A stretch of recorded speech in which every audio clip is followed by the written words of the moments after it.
2025 is going to be dangerous. Because we're back, baby. You know the vibes. We are back, and tech and gaming is not safe. It is going to be dangerous. It is January 9th, 2025. And it's time.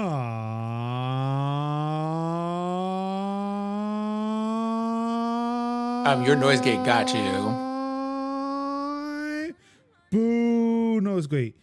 It's time once again for another episode of Tech Talk Thursdays. I am one of your hosts, Marcus Major Linux Summers. Of course, I am joined this week and every week by Kevin Kev. It's your boy Kev in the building. I don't know where to go when I feel like crying. Oh my. Not saying in seventh heaven. Hold on. I mean, are we giving Yu Yu Hakusho out here? Is that what we're doing? Yes, we are. Mm-hmm. And of course, I am joined by each and every week in 2025 so far. That's right, everybody's got perfect attendance so far in 2025. The Sunflower Sovereign themselves. Sinziak is in the building. Hello, everyone, and welcome to Tech Talk Thursdays for 2025. Glad to be here. Your noise gate kept you from sounding the little tap tap on the microphone. Well, my nails aren't particularly loud, if that helps. I feel like it was I feel like that would still be audible. Anywho, noise gates aside, it is 2025. We have made it into another year. We are T-minus 11 days until that thing happens. Yep. Hope y'all ready. But like I remind y'all, if you stay ready, you ain't got to get ready. Stay ready, you ain't got to get ready. That being said,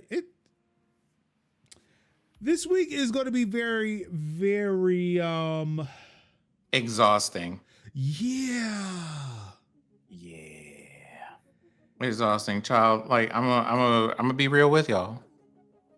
Over here in the holy house of tech and tech news, I am pre-tired, and we have not crossed into the 10th day of a 31-day month. We are 33, but the loading bar has yet to even hit 33%. And I'm like, let me get a return receipt. Mm-hmm.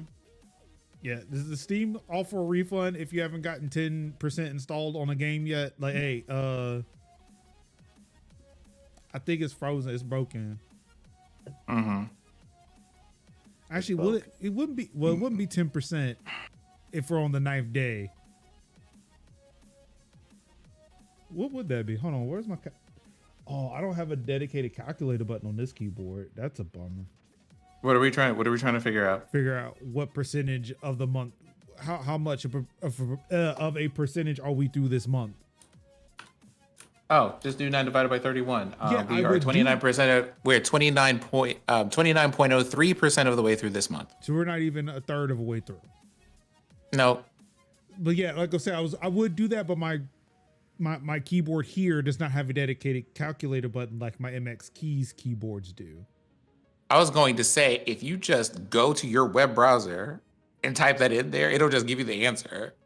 Well, I mean, I try to keep it pristine in the event that something happens on the stream and I can't open a browser because something will break. I just told y'all I got this thing working again where it will show the things on the right monitors again. You know something? Fair enough. That's what you have me here for. By the way, it won't be 33% tomorrow either. So I mean, yeah, just throw it away. It's 32.2% tomorrow. Just throw this month away. It's done. CES has ruined it, but also certain presidencies have too. Yeah. Honestly speaking, you know what? Based on the news that we have today, it won't be the presidency that does. So there's that.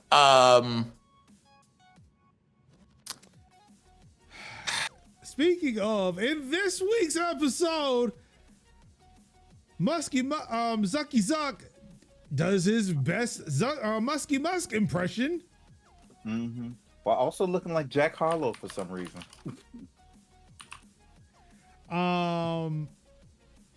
There are new graphics cards that, borderline on affordable and what the fuck are you doing? Yeah. And SteamOS for everyone? That and much more on this week's episode of Tech Talk Thursday, starting with, did y'all know it is CES this week? The Consumer Electronics Show. Yes, Could you imagine that this week? Everything else happening, could you imagine that this week? Yes, the top players in all of this tech in which we want to infuse energy burning AI into everything while the places where it is developed is currently on fire. Yeah. I mean, maybe not developed in LA, but I mean, close enough. Yeah. The state's still on fire. Mm-hmm. But yeah, that's happening.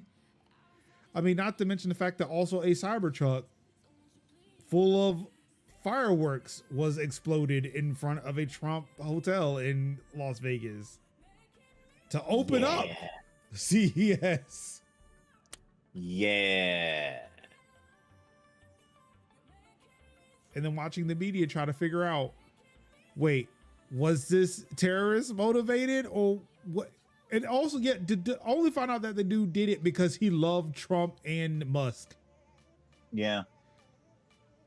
But you blew up $100,000 truck in front of him. No. Well, I mean, $87,000 now. You know something? To be fair, gone down a little bit. They needed to do that before any of the other inclement weather we've been seeing started happening, because the Cybertruck wouldn't have survived. Do you have any idea how many people can't take their car outside? Well, can't even get above like a quarter inch of snow. Oh my goodness! An inch of snow. And for those who don't know, for those who don't know, in North Carolina, we are under a winter weather watch at the moment. I'm not. Let me check. See if it's Georgia as well. It's supposed to be snow tomorrow. Oh, yeah. We're under a winter storm warning now. It was a watch this morning, but now we're under a warning. Yep. And yeah, like I've been reporting lately, there have been numerous Cybertruck sightings here.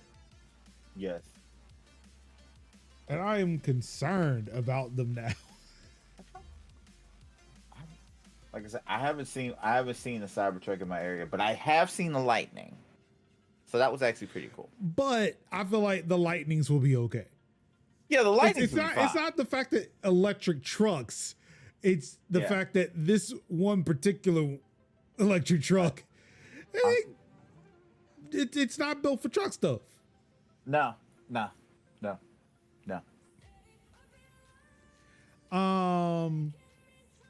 Anyway, yes, CES is this week, to get back on topic. And there are a lot of people who are showing amazing tech, most of which which is made stupid because it's infused with AI. But John Deere, known for making sure that their tractors cannot be fixed under right to repair laws, because God forbid a farmer buys a thing that they own and can't fix it. Yep. Like the one person I figure who should be able to do that can't. Yeah. Without having to bring out the entire IT department.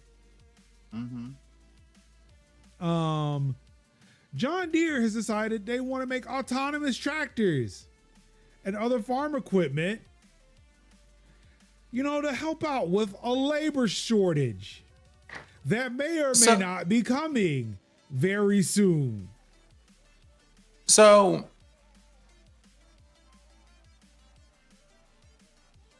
do I need to say this at this point? I mean, do I need to? Like, a labor shortage? I mean, because people are just that fucking dense and may not know. I'm just looking to my left and to my right. Do we have a shortage of work that needs to be done? No. I told you. Do we have a shortage of people who need to do it?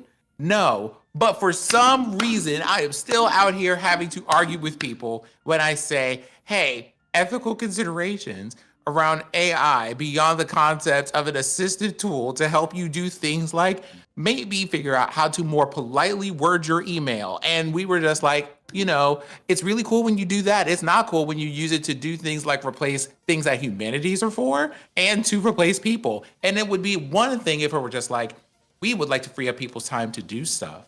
And here are the things that we would like to free those people up to do. Y'all aren't doing that shit. They are doing the second part, to be clear. I think we're not. I think when we think of when you say a labor shortage, it really should be said as a laborer shortage, because we have plenty of laborers. We have we have workers. We just don't have labor for them to do. No. Also, hold on.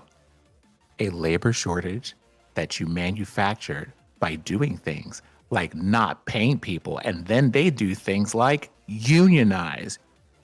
You dusty, crusty bitch. It is 9 days into this month, please. I mean, 9 whole days. I still not that this is brand new, because clearly it isn't. We have been circling around the whirlpool of this topic like so much poop going into the toilet drain for the last 2.5 years at a minimum. But I will say there is one topic we have not covered on this show, which I am trying to highlight in this, and that is in 11 days, somebody has promised to enact massive deportations. So again, like when you talk about a manufacturing of a manufactured labor shortage. Yeah. I said that on purpose. I said what I said on purpose. But no, what I'm saying is like it's manufactured in the fact that you have a whole bunch of people who were doing that labor. Right.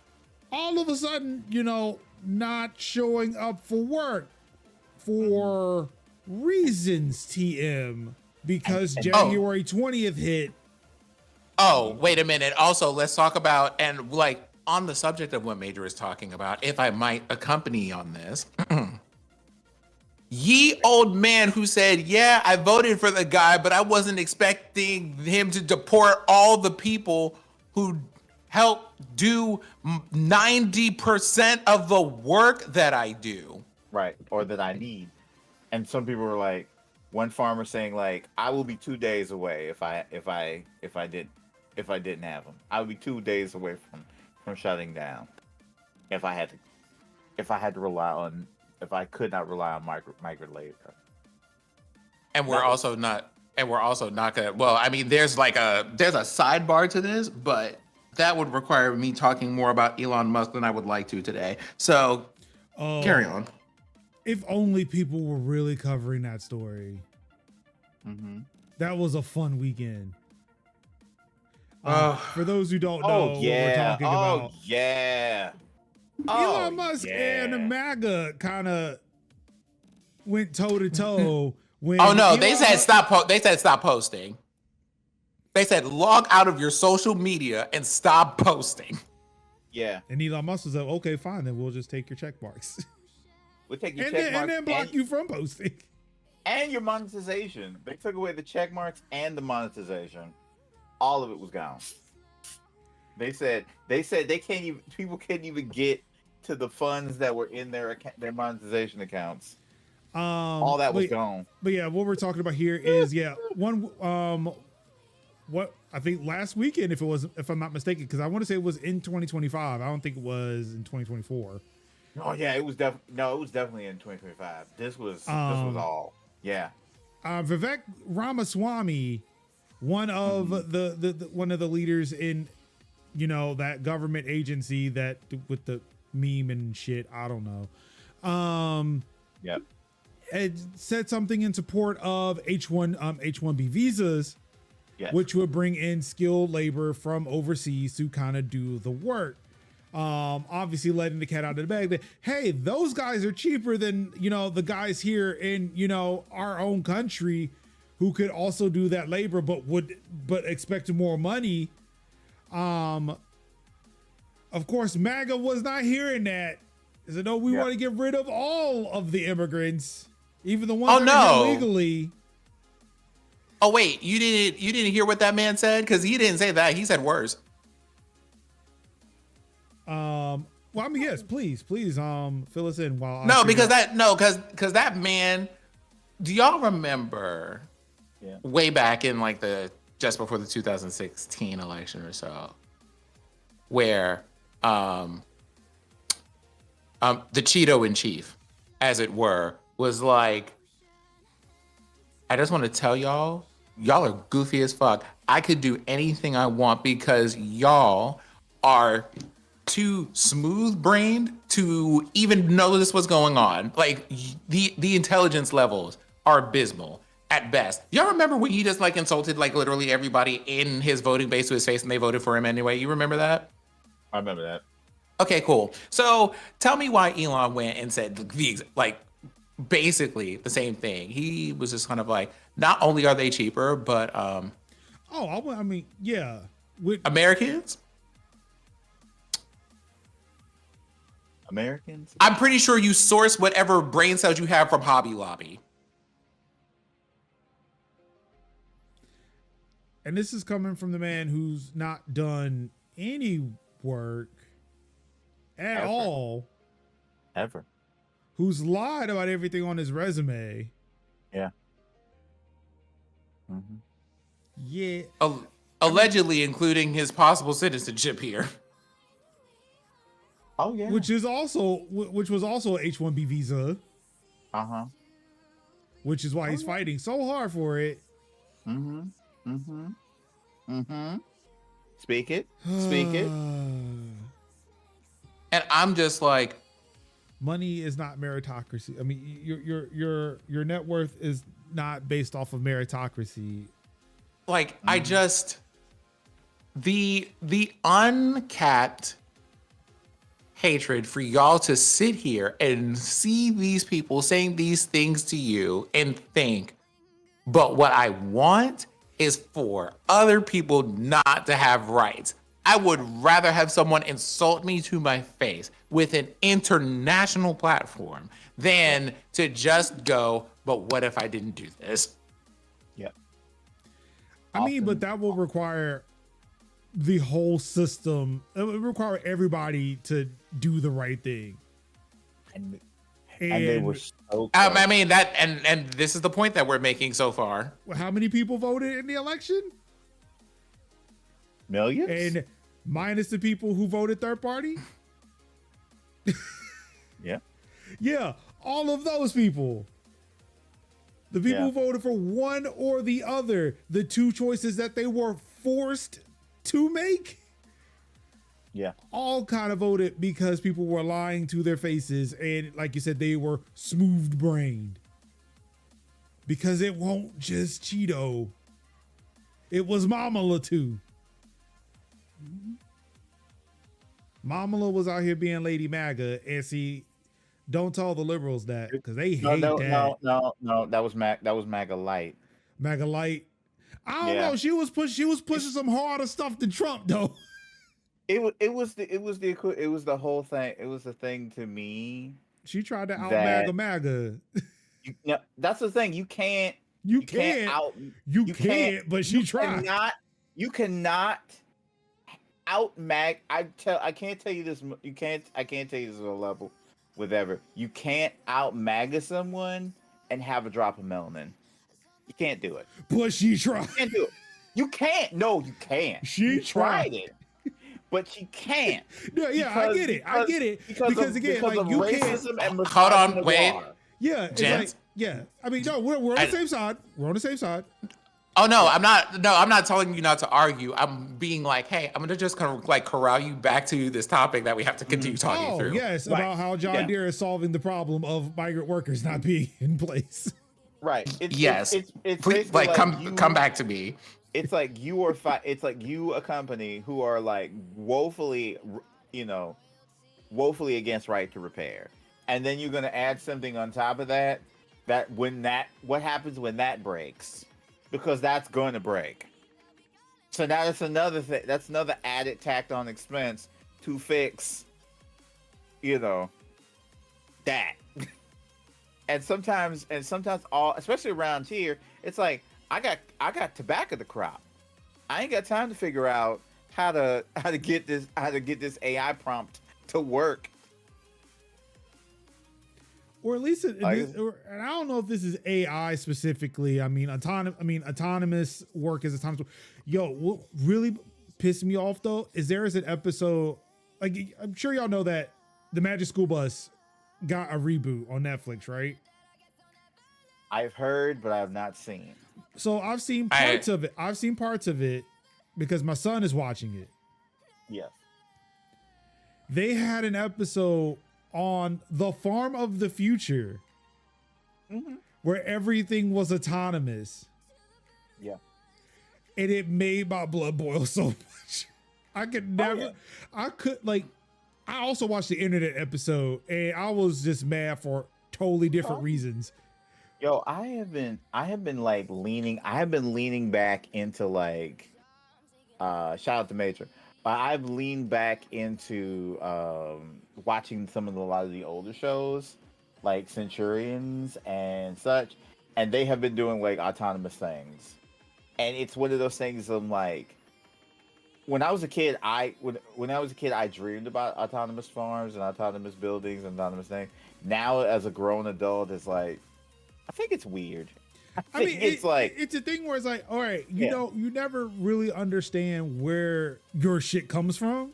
So as a kid, it's like, all right, that's cool, man. Like it's a thing where it's like you think like, all right, nobody has to be out there doing backbreaking work. Right. Like everybody's able to do something else. It is that promise of AI and automation that lets you think that, all right, cool, we don't have to do this anymore. We can now, more, the labor more Star Trek more than Black Mirror. Or even just like the Jetsons. The Jetsons. The Jetsons, yeah. Yeah, whereas like people had other shit to do. There was no homelessness, obviously, in the Jetsons, because where would they be homeless? There is no streets there. There kind of was one episode there was space homeless, but we're not gonna go with that. Yeah. That's the one I haven't seen. Yeah, that was one of it was just like, but again, most of that is like I'm homeless because I'd rather be homeless. Like I'd rather just buck the system. Not like I cannot like if have you want a home. Yeah, if you want to be like fucking Man versus Wild, that's why I've got nothing against libertarians. Like, look, if you want to just be out there, be out there. But I'm talking about people who are forced into homelessness to be unhoused. That's what I'm not cool with, and that's what this automation is for. Where it's like Sim was talking about, like it is to get rid of a lot of this labor, but they forgot, like a lot of these CEOs forget that there's a second part of it where you found something else for people to do. Yeah. I mean, like it's one thing if you want to introduce automation, but you do not fire people. Let that workforce, age out. Yeah. That way people who are coming into the workforce is all right. Well, I guess farming isn't that thing anymore. Everything is automated. I'll go do something else. Right. At the beginning of their career, not at the end of it. Or in the vein of like automation, but management, but like bot or droid management.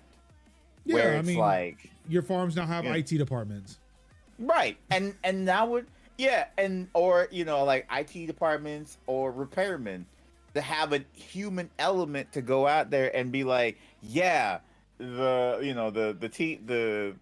T18 harvester is not doing what it's supposed to do. Right, but see, that's a job you come into, not like Right. the laborer becomes the mechanic, because that's the equivalent of Joe Biden coming out and saying, hey, anybody can learn to code.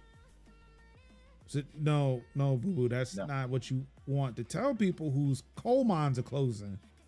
Right. Yeah. Or oh fuck. That's why we still need, switch over to different people to switch over to different industries. That's what I'm saying. Like when people are like, doing like the energy assistance stuff, like when teaching people how to like fix and repair windmills or maintain solar or fix generators or that level, or install generators or install solar panels on houses. Like there should be a switch to that energy market. If coal was that energy market and then people switched over to blank, then that stuff still needs to be serviced. That industry can be fixed. That industry can be solved. It's a thing of welding or underwater welding, something like that. It's a thing of like sitting there trying to tell a coal miner, hey, you could be you could be a solar panel installer when your mine closes, and that's not the thing they want to hear. Right. Not it's a thing where it's like, cool, we'll let y'all age this shit out. We'll let y'all age the fuck out of this. Basically saying like, keep digging coal. Keep like look or figure like wrap that shit up. Like whatever they're doing, like wrap it up, because we're about to close the coal mine when y'all are too like when y'all become too old. Right. When like if you younger, like you 25 or something like that, yeah, you can go be an installer or some shit, right? Yeah, you're not. If you're I don't want to drop like the 40, 50-year-old folks. Right. It's too late. The people who are wildcatting on the oil derricks in West Texas. You don't want to be like 19 going to be a wildcat. Yeah. So yeah, you'd be like, yeah, we're gonna wrap that up. But here's the courses on windmills. I think I mean, there is something to be said about change management and transitions and all of this, but the thing that I am like incensed by is the amount of things where AI is being shoehorned in as a solution to problems that did not need to exist. So like none of this had to be an issue. Like none of it had to be, but here we are. And then y'all decided that the thing that you wanted to push is the thing that's eating up like 10 times the energy of a Google search and is like draining resources and fucking up power grids and like causing all sorts of other problems and poisoning the water and all this other stuff. For what? For fucking what? To solve the problems that they are now causing. Yep, that part. We should create AI that tells us where the water's been polluted so we can clean up the water. It's like, that is literally what they did. Yeah, or stay with me now. Or we could just look at the water. Or we could just don't. And do the samples. do samples. It's an unfortunate bit where again, I can understand the applications that they're using it for, but I feel like that cost benefit analysis. Oh yeah, that doesn't. Just hasn't been. It's not mathing. Yeah. Well, I mean, it's not mathing, but that's because in a lot of cases when you're talking about a cost and benefit analysis, wherever it costs people, that's always acceptable, no matter how many people it is. Mm-hmm. Yeah.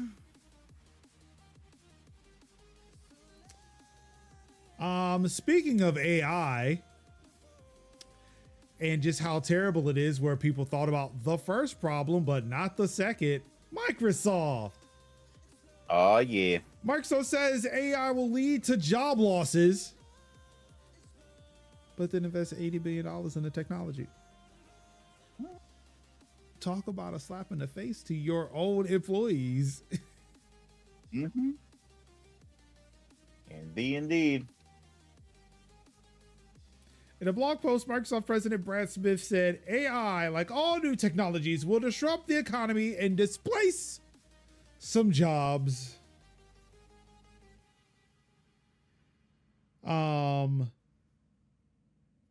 But the Smith, like Wilson before him, went on to say that although AI may take some jobs, it will create new ones as well.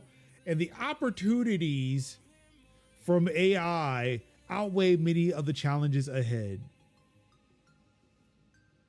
Does not put money in my pocket.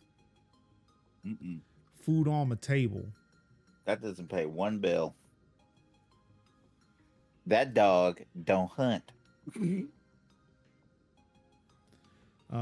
Merge, what's going on, Merge? Merge says, don't they have a whole business where it helps people find and apply for jobs? Cue them asking why LinkedIn numbers tanked next quarter.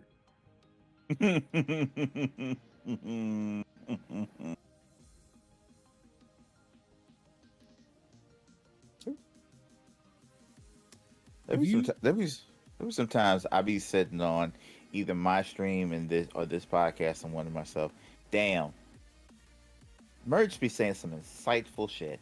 That's why I wish he was on the show more often. Can be. Hint. Really could have used him today, but I forgot to ask.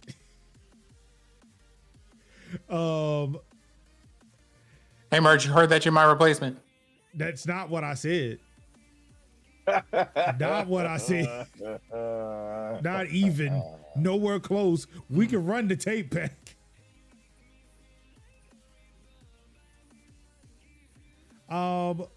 Quote, if used well, AI will help lower the barriers to entry for many professionals, replace rote tasks, and create a foundation of human creativity that builds on AI tools. AI will create new economic opportunities, allowing entrepreneurs to start new businesses and create new jobs. Along the way, AI can boost productivity in every sector of the economy, adding to the country's opportunity for economic growth. Yes, sure, it might be able to do all of that. But again, at what point do we look at the environmental cost of all of this? What is it doing? Should we be opening up more nuclear reactors and just creating more nuclear waste to power all of this? Again, a part of our country is on fire in January. Mm-hmm. Granted, I mean, and like I'm not even gonna come up with like the normal excuses as to why California is on fire, because it's tired. They're tired excuses. Beyond anything beyond climate change is Wait, a waste of time. What are you talking about? It's not real. That's not real. Okay. All right, yeah, we might need a replacement. Climate change? You mean climate change? You mean the thermostat? Yo, what do you mean climate change exists? It's January and it's about to snow tomorrow. My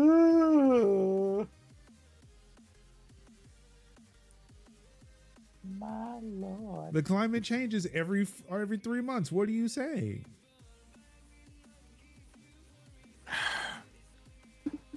Oh, the headassery. My God, today. Mm-mm. The headassery is strong. Like, it's a thing where it's like, you look at this as like, but what if, like, again, if the question is like, but what if we didn't? Who would this have hurt if we didn't do any of this?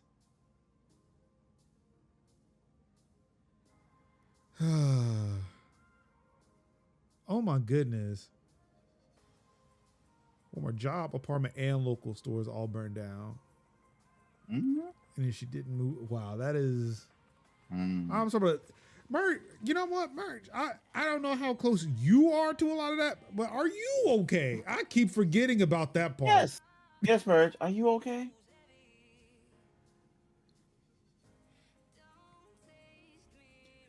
I think Merch say in the north, but yeah, I don't know. California is big, and I don't remember exactly where he is. So Not that I try to commit that to memory. Mm-hmm.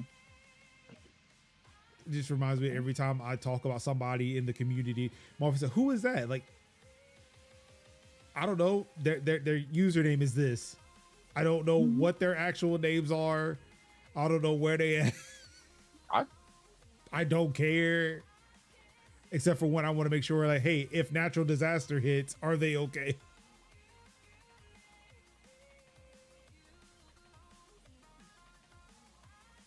Okay. Well, please, take care of yourself. Take care of your family. Oh, damn. Oh, no. I hope the brother can get out. Yeah. Dear viewers everywhere or listeners everywhere, wherever you happen to be listening to this podcast, if you happen to be or know people who are in the area of California affected by the fires, we're thinking of you and we hope things work out as well as they can. There's a lot of resources that I've seen posted for like things to do, places to find, like free transportation things, places that are giving out masks and other supplies. So hopefully you're able to find those. Yes, if you can help, please donate. If not, please share those resources. Yes. Again, I could have done better about being prepared for that, but yeah, there's no excuse. There really isn't. But please do help if you can. Like we say, nobody's going to save us but ourselves. Granted, Biden said something, but then again, you look at what's happening in Western North Carolina and like, that sounds great initially, but what is that going to look like in the long term? And especially when there's a regime change. Yes. What's that going to look like for the next iteration?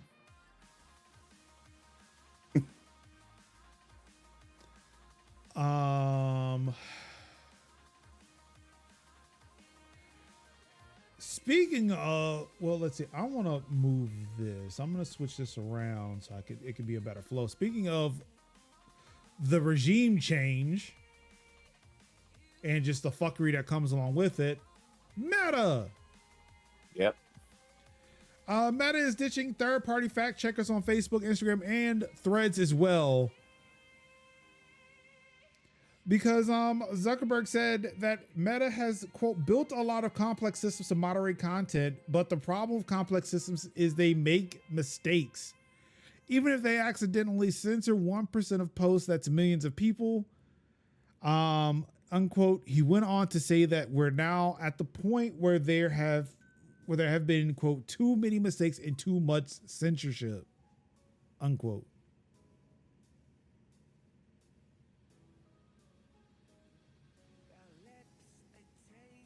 So this means that third-party fact-checking that was happening on Meta's platforms are no longer in effect, and they're being replaced by something similar to community notes that you would find on Twitter.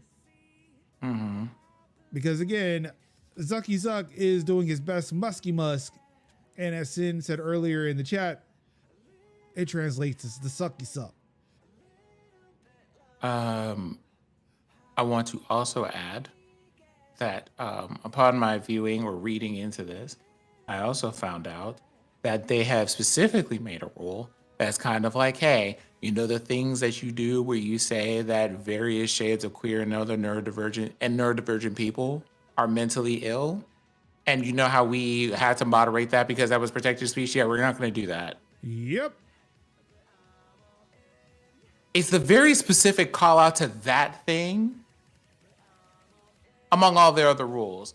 It's always we're doing this in the interest of free speech, but the free speech is always, you can say horrible shit to people unchecked.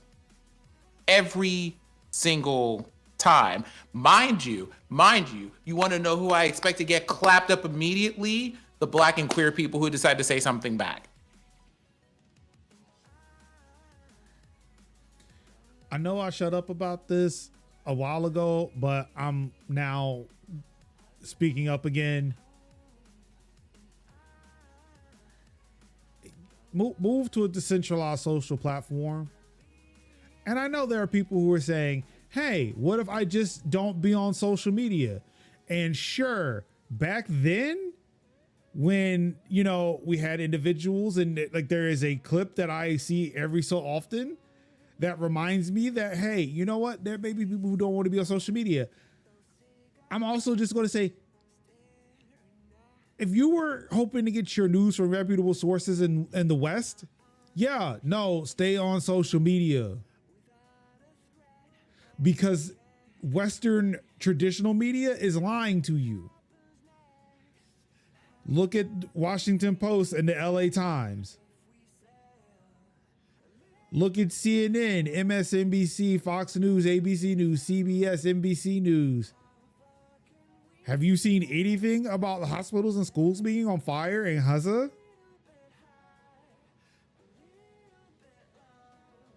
Did y'all know that an Israeli that was vacationing in Brazil got chased out of Brazil by the Hidden Rajab Foundation?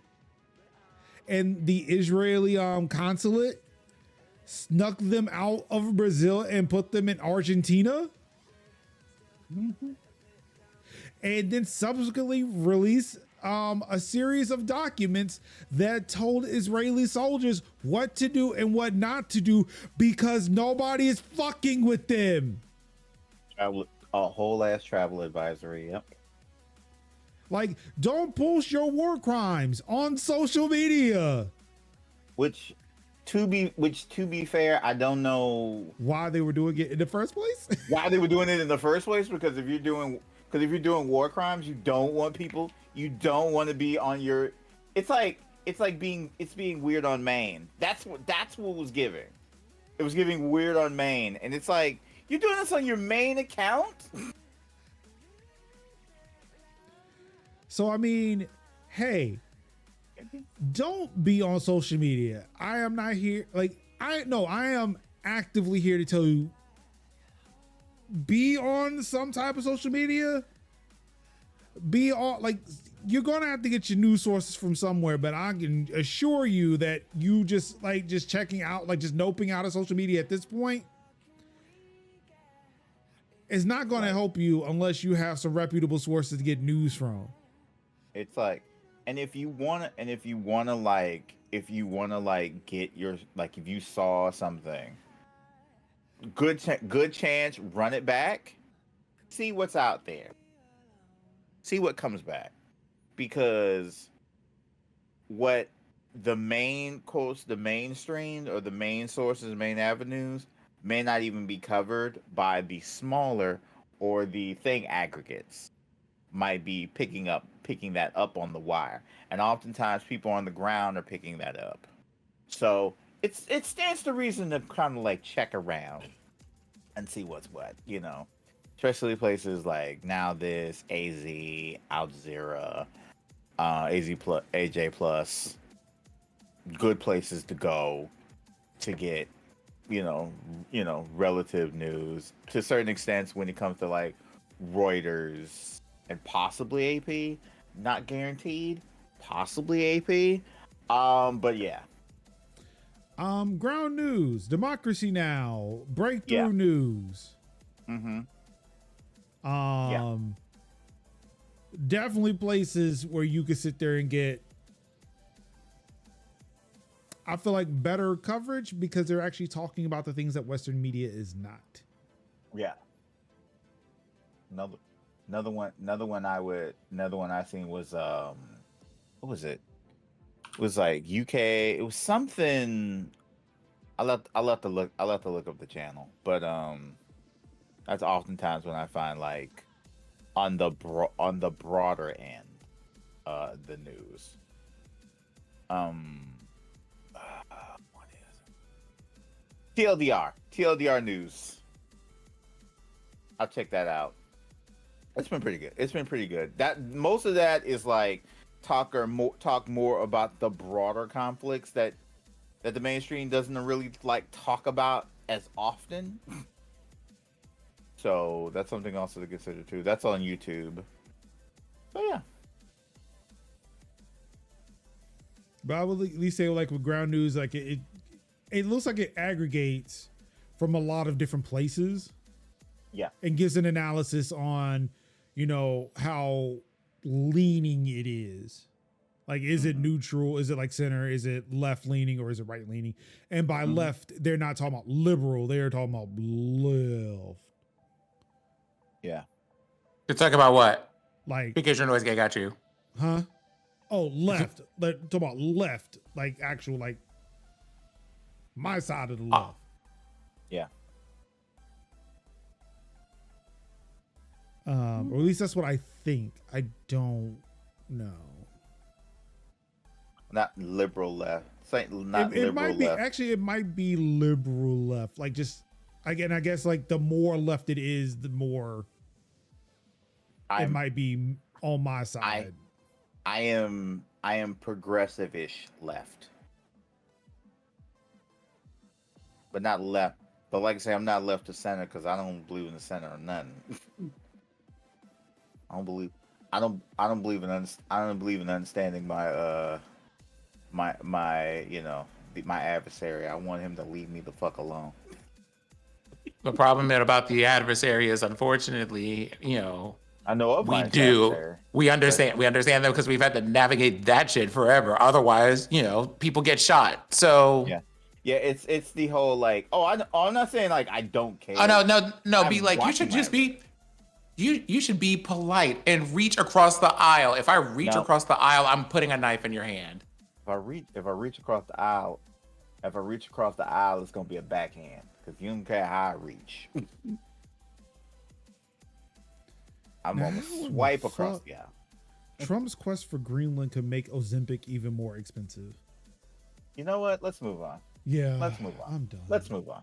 That statement alone said, you know what? Let's move on. Oh, wait a minute. Yeah. Is this a thing? What? Mark Zuckerberg gave Meta's Llama team the okay to train their AI model on copyrighted work. Yeah.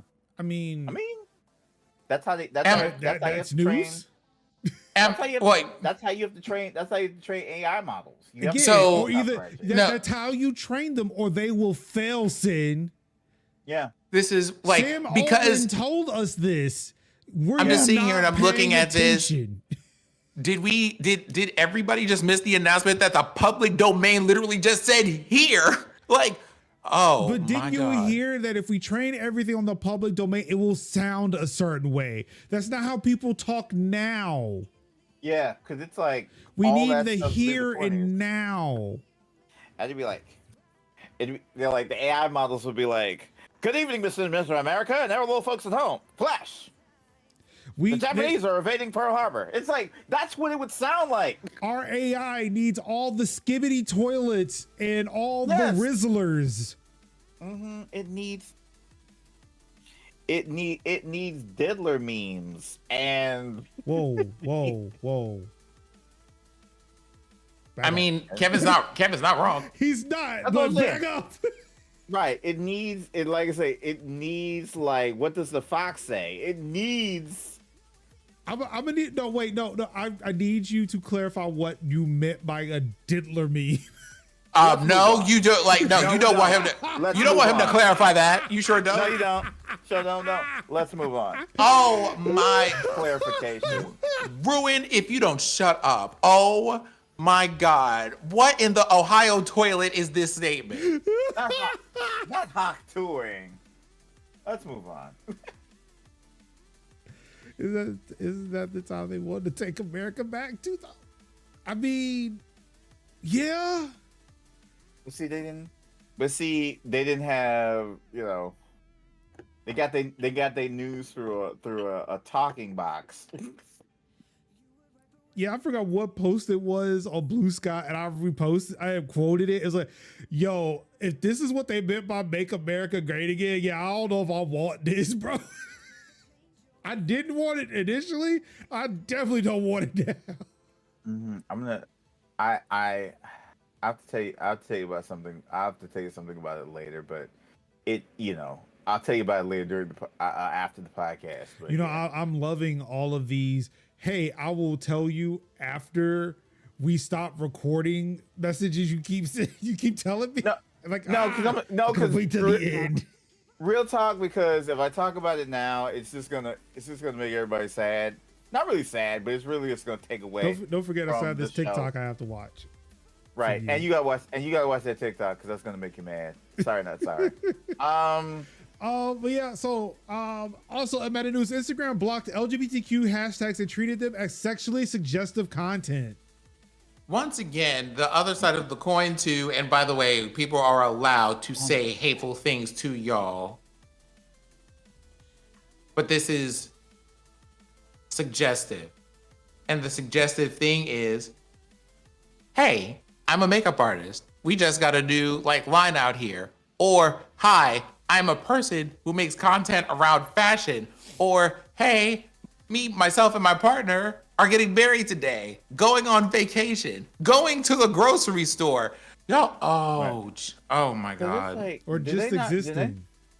Did they not realize that it's queer people? I am a lesbian with a dog. You know what I mean? Oh no! Oh no! Oh no! Oh no! We can't have people reading story time in drag. Didn't someone come in just an hour ago dressed up as Belle from Beauty and the Beast? What? What are we talking about? The audacity of these people. You know, can I be so real for a second? I wouldn't have it any other way. It's just the way that I know that a lot of we talked about this before. It's posted on dcanalyst.net for your enjoyment, right? One of the things that I believe is that tech is not neutral. I think everybody here that is a co-host of the show also believes the same thing. This tech and the way that we use it and the decisions that we make about what we use and how we use it and all of that other stuff are not neutral decisions. With that in mind, based on the 3 to 4 articles we have covered so far, I'm really not looking forward to the amount of tech news we have to cover for the rest of this year and probably for the next year and a half. Oh, it's gonna be bad. Because, very specifically, not because AI is destroying the planet or poisoning the water or polluting the air, or Flint still doesn't have drinkable water, and all of this other stuff, right? All of that stuff going on. And Flint just being the main one I can think of off the top of my head. We still have a number of bridges that are due for maintenance that haven't been maintenance, and now we have a quote unquote labor shortage. I'm not going to talk about all that. Oh, we're going to have infrastructure week for 4 years. It's going to be great.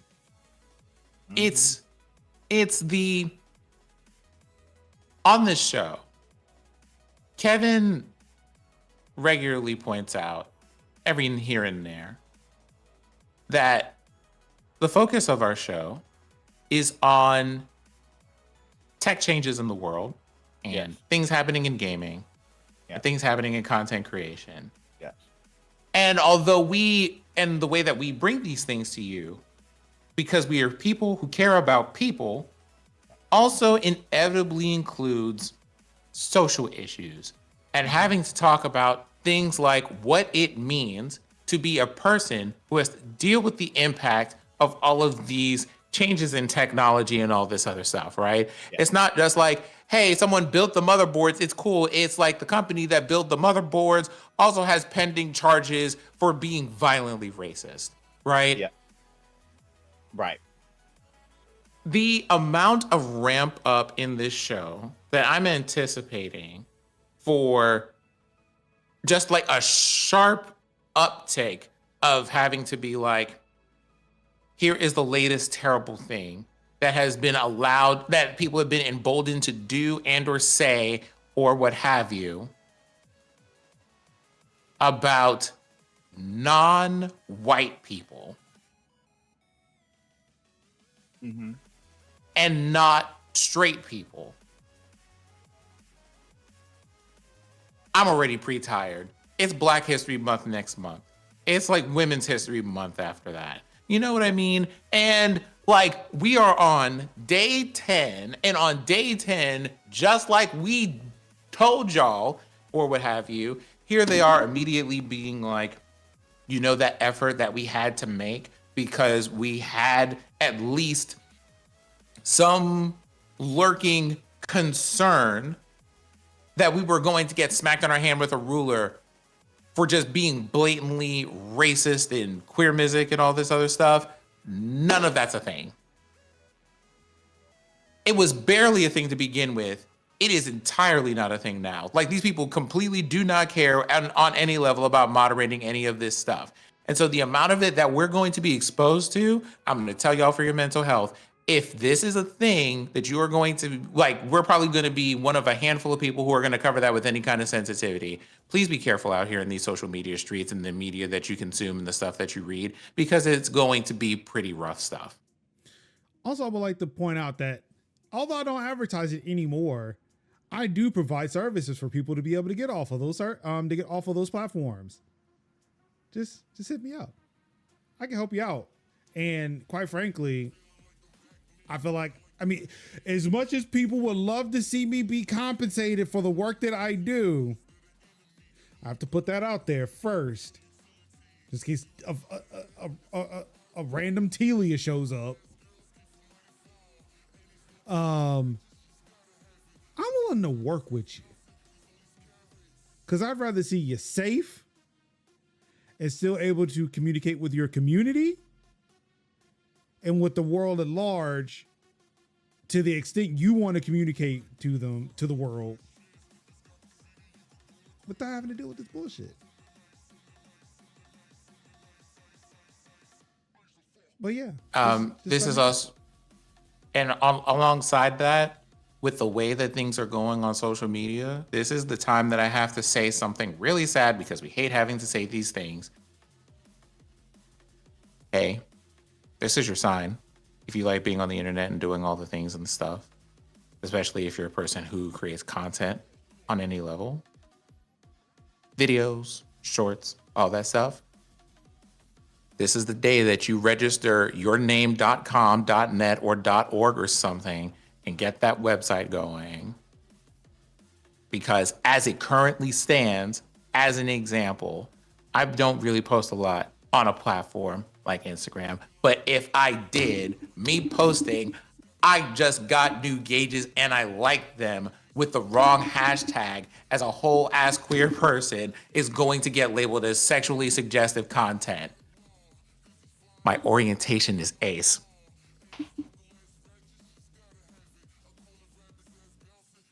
For those of you who don't know what that means in the back, that means like hardly any, if ever, libido, sexual attraction to people, all of that stuff. Like essentially non-existent. But still suggestive because reasons. Yes. It's because you different. It ain't right. It ain't natural. Sorry, my Uncle Ruckus needs some work. No, it doesn't. He needs to. No, Uncle Ruckus does not need any more work. The Uncle Ruckus needs to stay firmly unemployed. My name is Uncle Ruckus.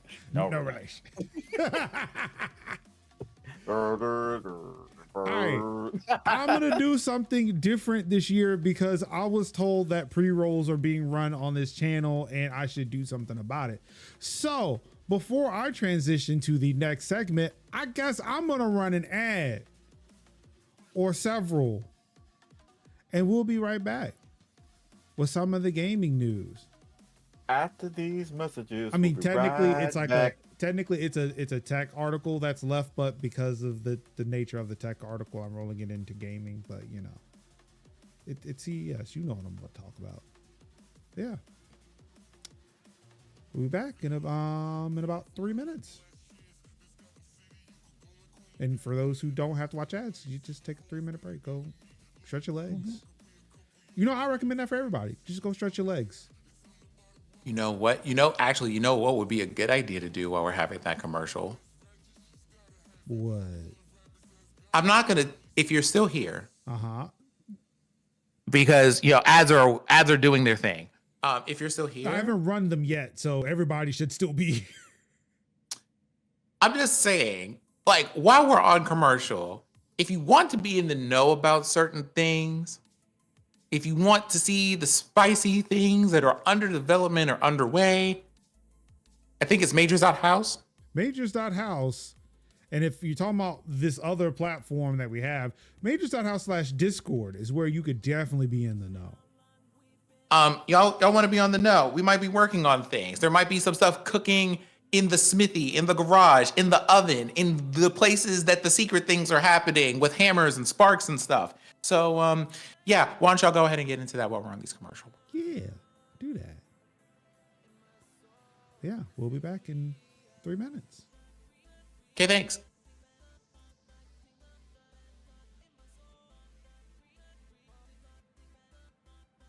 I was gonna put up the BRB, but I decided not to. So then we can just sit here and talk. And for those, give people who don't have to watch ads something to do.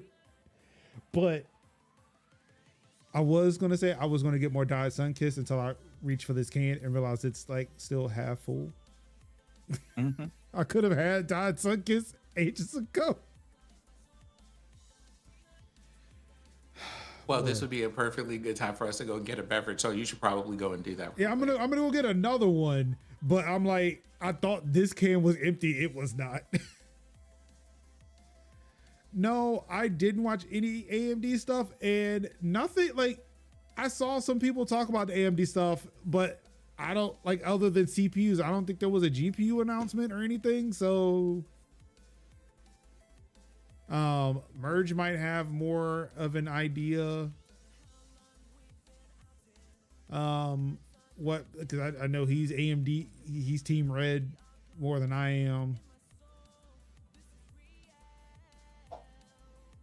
I purposely ignored all the NVIDIA AI shit because that made me sad.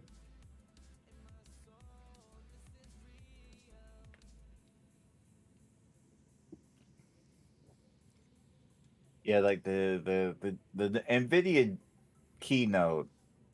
I usually watch Gamers Nexus coverage of it because it's like they make it more palatable to watch that. The AMD stuff I haven't really seen. I have been also watching Paul's Hardware's coverage, and also been like catching a few things of like from the homie Chrissy HQ. She is down in Vegas doing coverage for CES, and I was like, oh. So yeah, that was the thing I did see. Yeah, AMD's GPUs are starting to use NVIDIA's naming scheme. I didn't see what the names were. I just like skimmed over it, but yeah, seeing it, and I was like, oh yeah, that is definitely it. Yeah, it's like, oh, the 97, the XTX, the XT, and then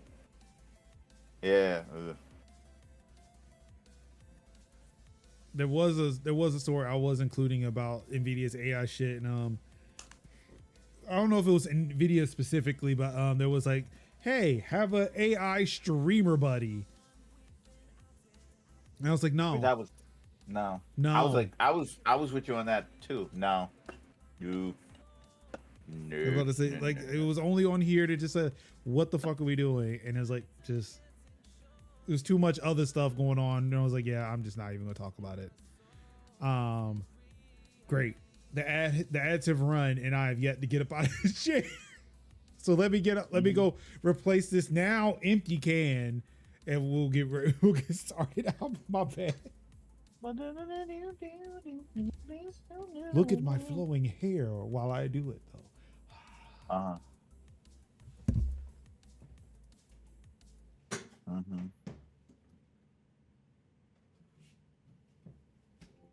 But yes. Also, should have moved this mic out of the way so I wouldn't risk bumping it with the chair. Yes.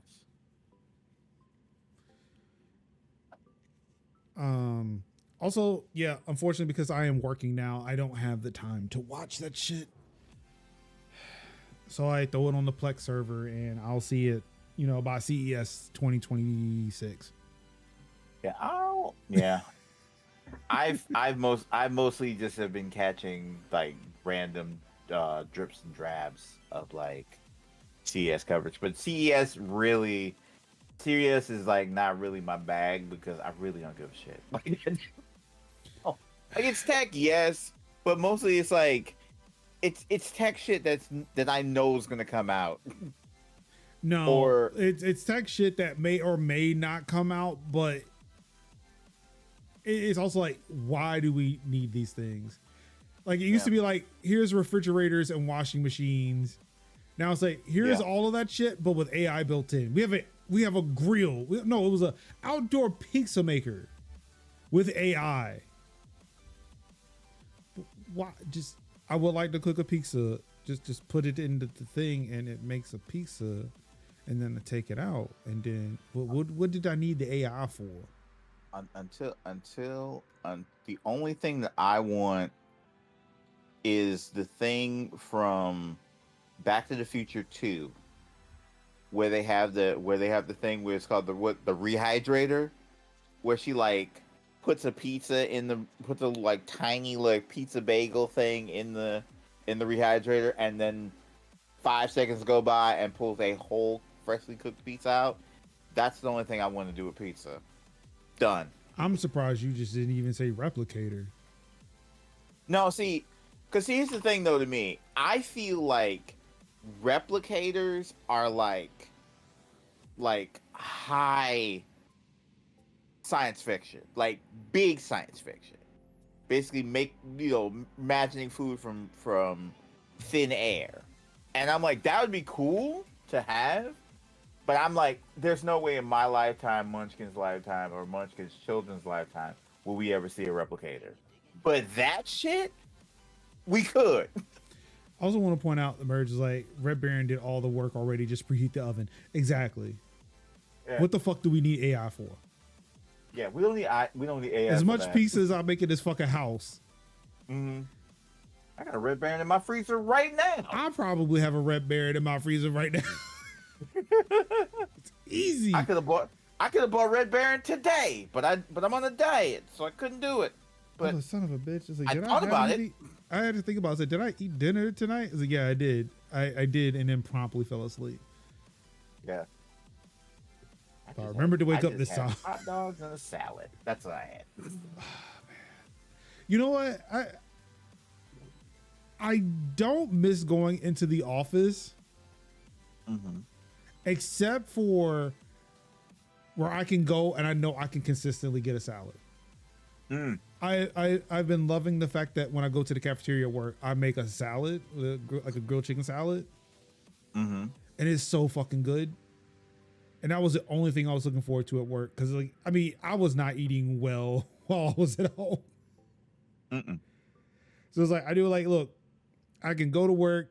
I can go get me a nice grilled chicken salad and just sit peacefully at a table at work and just eat. It was just, yeah, when I got back Monday, I had that first bite. I said, yep, this is the thing I missed about work, was the fact that I could get access to this salad.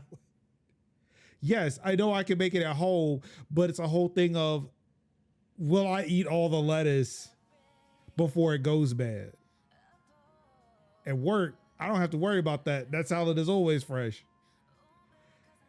For me, now for the company, but that's not my problem. That lettuce will go bad. That lettuce will go bad. I might try it though. I might try to put some lettuce in here, like try to get some chopped grilled chicken and stuff so I can make salads here like that. I'm getting better about it. Also, hey, speaking of tech, I finally got that new Freestyle Libre. Look how small it is. Nice. Also, I don't have to scan it. Like I had the Freestyle, yes. I had the Freestyle 2 and I had to scan it every so often to get the readings.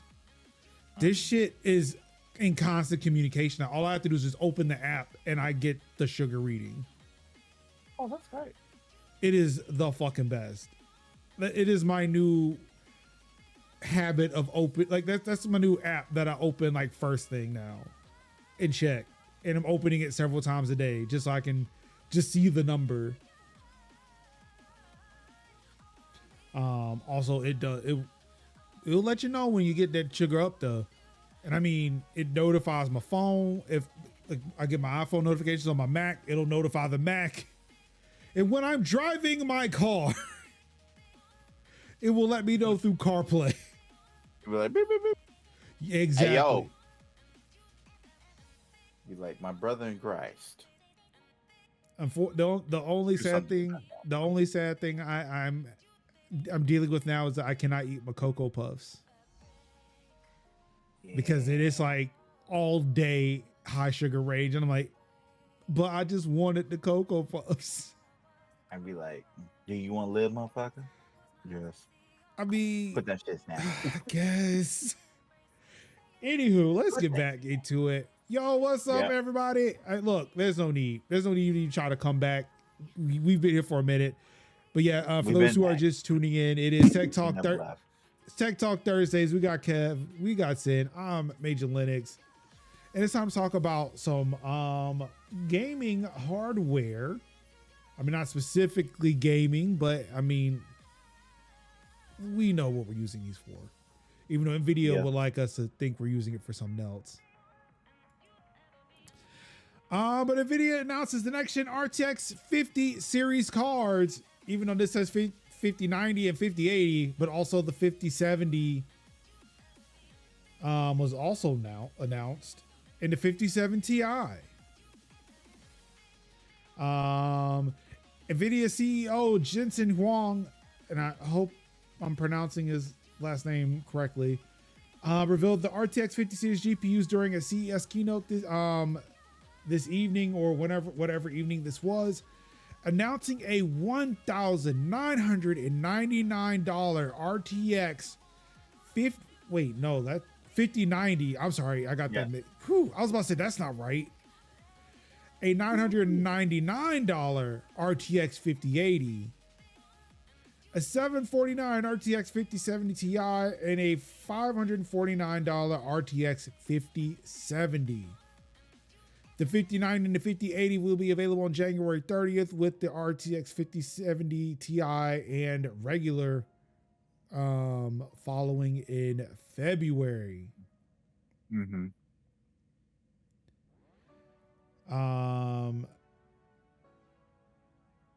Apparently they include a brand new design for the Founders Edition, even though it looks the same. The fans are not out. I mean, it looks like, okay, yeah, I see what's happening here. Like this top part, like on my 3080 Ti, I have this top part, but it seems like they're taking this and put it over here too. Yeah. Okay, I see. Mm-hmm.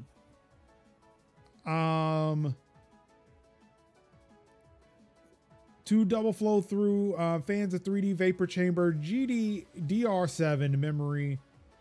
All 50 series cards are PCIe Gen 5 and include DisplayPort 2.1B connectors to drive displays up to 8K and 165 hertz.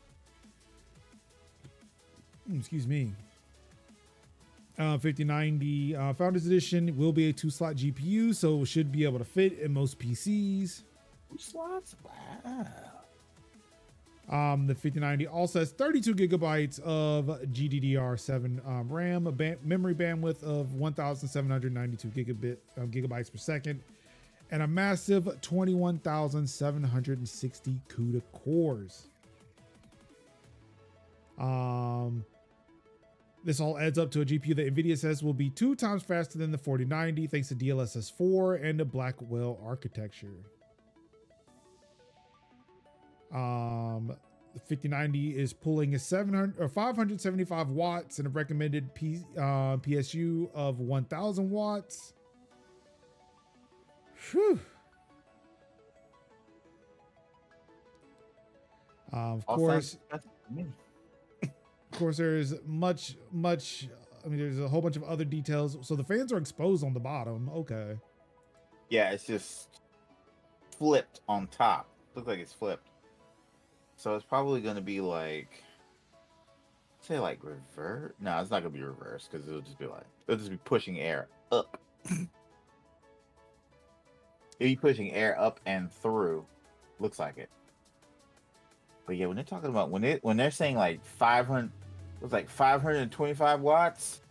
So that's gonna be like gotta be 1500 watts. At least. Okay.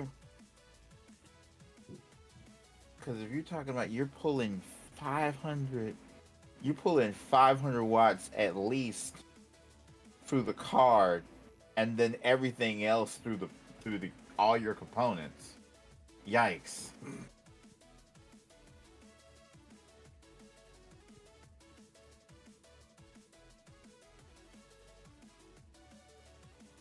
I do like that finally they decided to do an angled thing for the port, but I think that also helps. Mine is angled. It just seems like it's more recessed than it was before. And I know it's gonna be a lot better for like plugs, for like firm plug connections. So let's see. I'm gonna scroll down here. Let's talk about. Oh, that's a new system build. You can't do. NVIDIA's also launched. I've skipped over the 5080 because let's talk about the good one, like the very expensive one, not the good one, but the very expensive one, and let's cover like the one that I feel like a lot of gamers should be kind of looking at. Unfortunately, the 5070 Ti and the 5070 are both included in this article, kind of at the same. NVIDIA is also launching a 5070 Ti and 5070. The 5070 Ti includes 16 gigabytes of GDDR7 memory, a memory bandwidth of 896 gigabytes per second, and 8,960 CUDA cores. The RTX 5070 has 12 gigabytes of GDDR7 and a memory bandwidth of 672 gigabytes per second with 6,144 CUDA cores. The Ti will have a total graphics power of 300 watts and require a 750 watt PSU, while the 5070 has graphics power of 250 and will only require a 650 watt PSU. The 5070 Ti will be 2 times faster than the 4070 Ti, and the 5070 should be twice as fast as the RTX 4070. Jensen, I'm gonna say Jensen because that's the name I can pronounce, and I think that's what everybody even calls him. Jensen even claimed on stage at CES that the RTX 5070 will deliver RTX 4090 performance at 549. But this will undoubtedly be because of DLSS 4 improvements and not pure rasterization performance.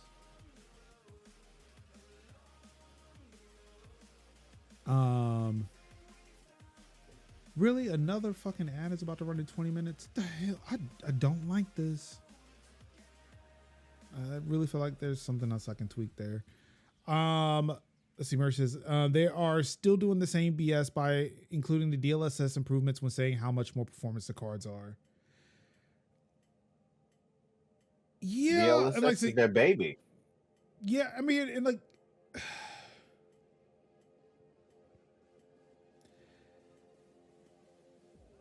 yeah, I've got nothing.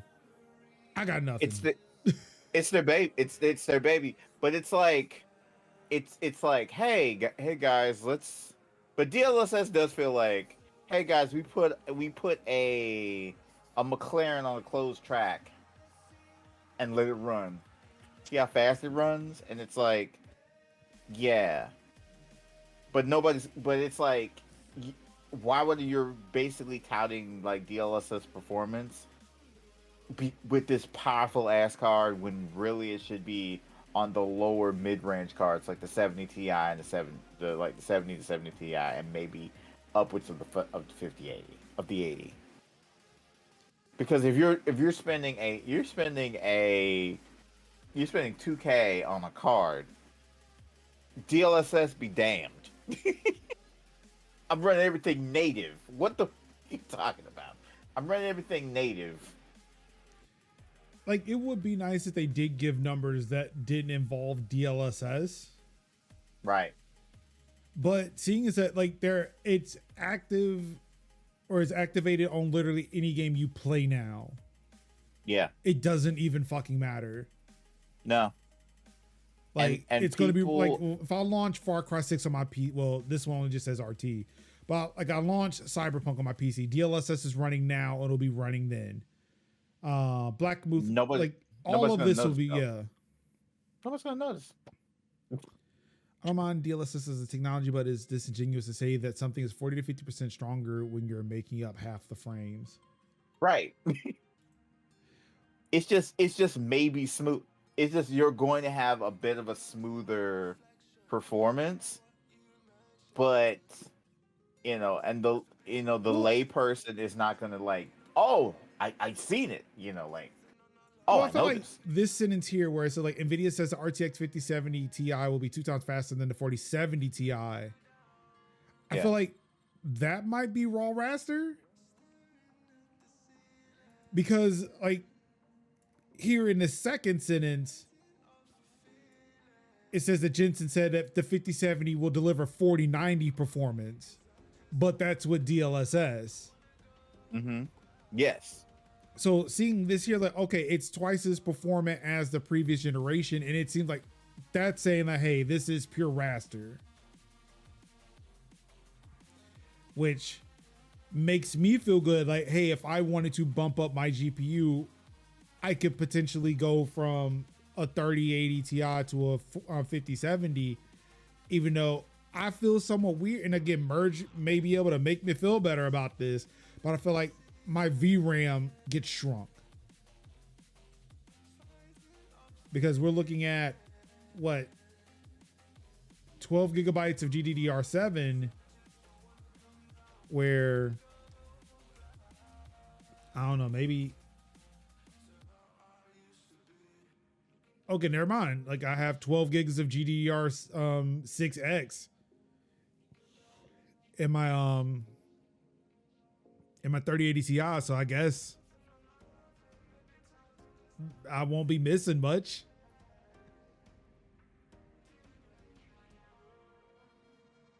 So I don't know. Maybe like for me, like it won't be that bad to go from a 3080 Ti to a 5070. Like given the fact that also those frames are in games that already exact. I mean, and there's that too. I mean, yeah, I mean, it makes sense. Like you can't really compare against games that don't. Mm-hmm. One of the things that I've been on with regards to this is how fast these benchmarks deprecates. I mean, technology moves fast, man. Alan 2 said if you don't have a GPU within the 18-month preceding this game, you aren't going to be able to run it at 1080p 60 mid. Now, see, yeah, that's unfortunately because of the those mesh shaders, which were only in GPUs that came out fairly recently. I want to say they put out an update that doesn't include the mesh shaders, but yeah, that was Alan Wake's that was the Alan Wake problem. It wasn't the fact that, this game is just so powerful. It's like, no, they use a technology that was limited to certain graphics cards. Yeah. Which, well, yeah, I mean, and then too, like, if you really look at it, every game that's ever come out, or just about every game that's ever come out, would have done the same thing, right? Oh yeah. How many times have you seen those splash?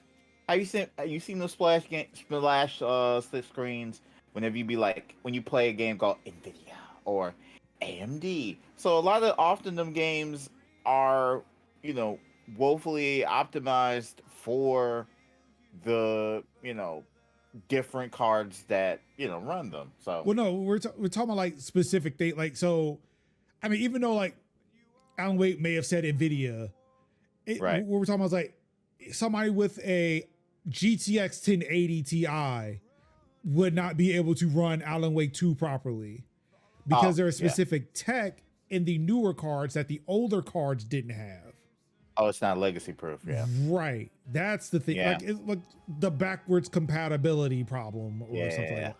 I think that's what Tycho's talking about. And like, I feel like other games, that there has to be that game that breaks that mold. It's like when people look to say, all right, what is the true next gen title when they're looking at consoles? Where it's like, hey, they made this game for PS4 and PS5. So it's not really current gen because it's still having to share some of this tech with the PS4 and it's holding it back type of deal. Mm-hmm. I've never been against frame gen, but it should only have been a tool to smooth the edges out. Instead, they are using it to give you less hardware for more money. Yeah. Like it does suck. Like a lot of this does fucking suck.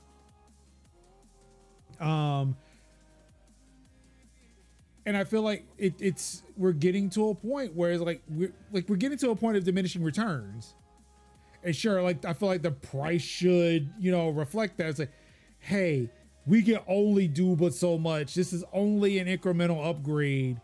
We've got this cool tech that you could put on top of it, but I feel like that shouldn't also justify 2 times the price it was last time, or $500 more. Because I think the 4090 was $1,500. Now it's $2,000.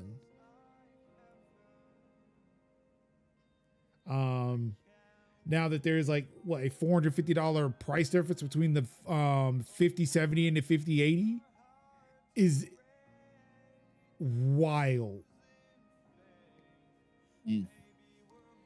The biggest of yikes. They're also bringing the 50 series to laptops. Of course, you're going to be kind of scaled down. A 5090 with 24 gigabytes GDDR7, 5080 with 16, the 5070 Ti with 12, and the 5070 with 8 in laptops. And of course, they're talking about DLSS 4. That's the new thing that they're launching along with this. And this will be available to all RTX GPUs.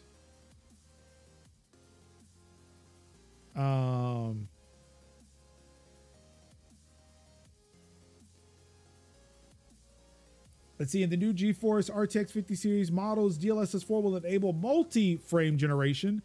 The feature generates up to 3 additional frames for every traditionally rendered one and can help multiply frame rates by up to 8 times more than traditional brute force rendering.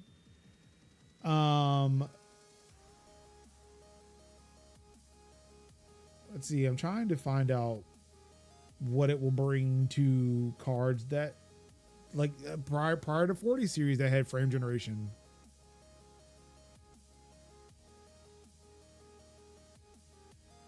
What Merge said, but also they are being obnoxious with all of it. There are some of these games that don't need it. Fortnite was literally an example of a game that didn't need hyper realistic graphics to be good. They are compensating, I feel. I mean, but it's all in that mindset for just to like, oh, we gotta grow, we gotta make this bigger and better. Let's just push all we can. I mean, I feel like at a certain point you gotta talk to those artists and say, hey, why are we doing this? Mm-hmm. Why are we doing this?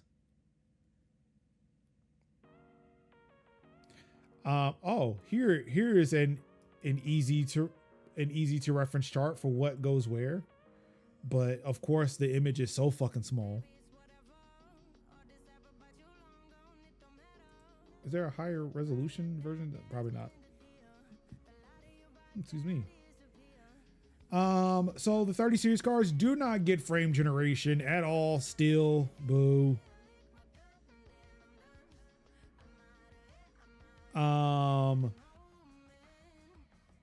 But of course, there's enhanced DLSS reconstruction, DLSS super resolution in beta, and deep learning anti-aliasing in beta.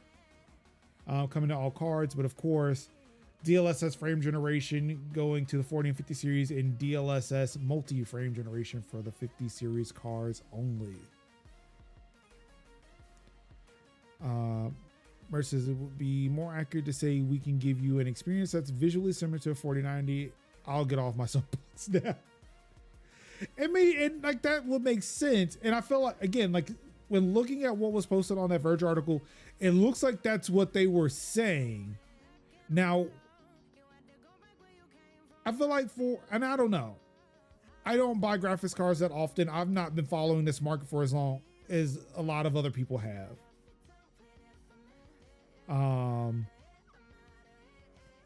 But I feel like that $549 for the 5070 might be a decent price. I don't know. See, Takao, you asked for these things, but you're not going to get them.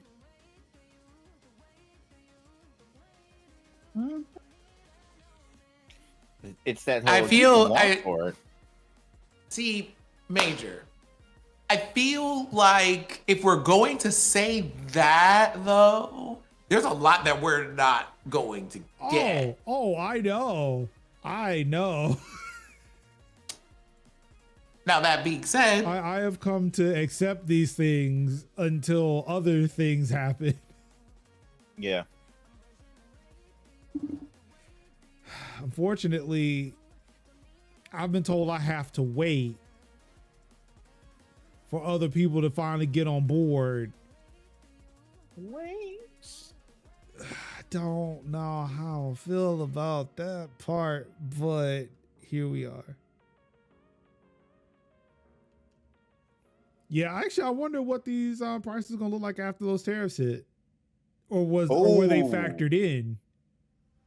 Because NVIDIA had to know, right? Like, there's no need to sit there telling us these prices and be like, oh wait, yeah, the tariffs. They had to know. Or maybe NVIDIA kissed the ring already. Because I mean, all you really truly have to be is just not on that tariffs list. I mean, Trump does want AI, apparently. Yeah. Okay, the rumored prices are the tariff prices. Okay.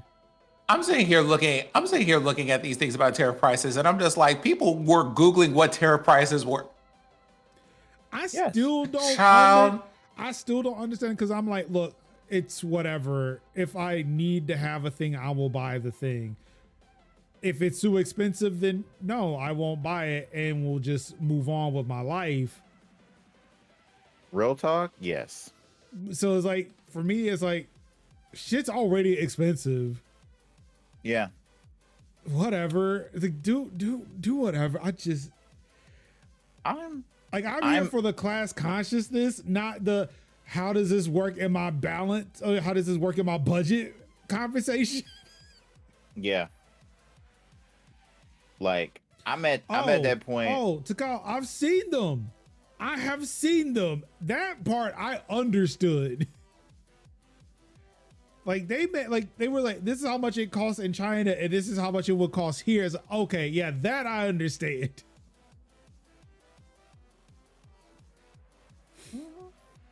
Man, like a sub $30,000 electric car. Come on, man. And like, they be looking good too. Mm-hmm. Like, better than Tesla. Right. And all the Asian market has to do, put a factory here. But it's still like it's still the materials that are coming in from overseas that they'll have to work with, and I think that's what is the issue. You can build it here, yeah, that's the problem. That's the big problem. Is like that lies the problem. Yeah, you have to import this shit to even build it in the U.S. So the prices will still go up.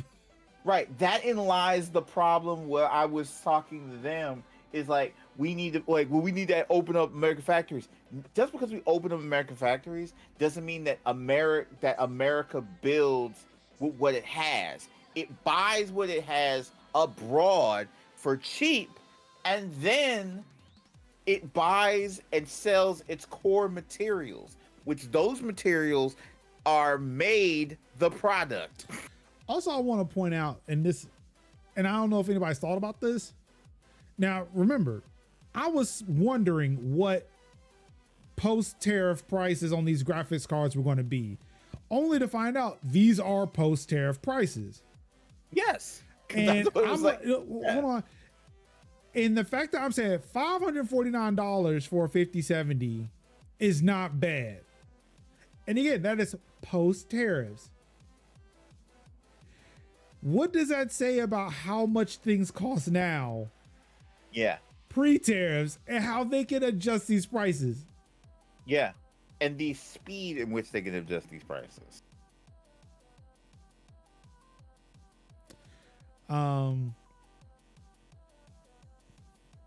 Prices making you think about leaving the country. Ford CEO got caught in a foreign EV and stood on business when caught by the unwashed and melanin deficient.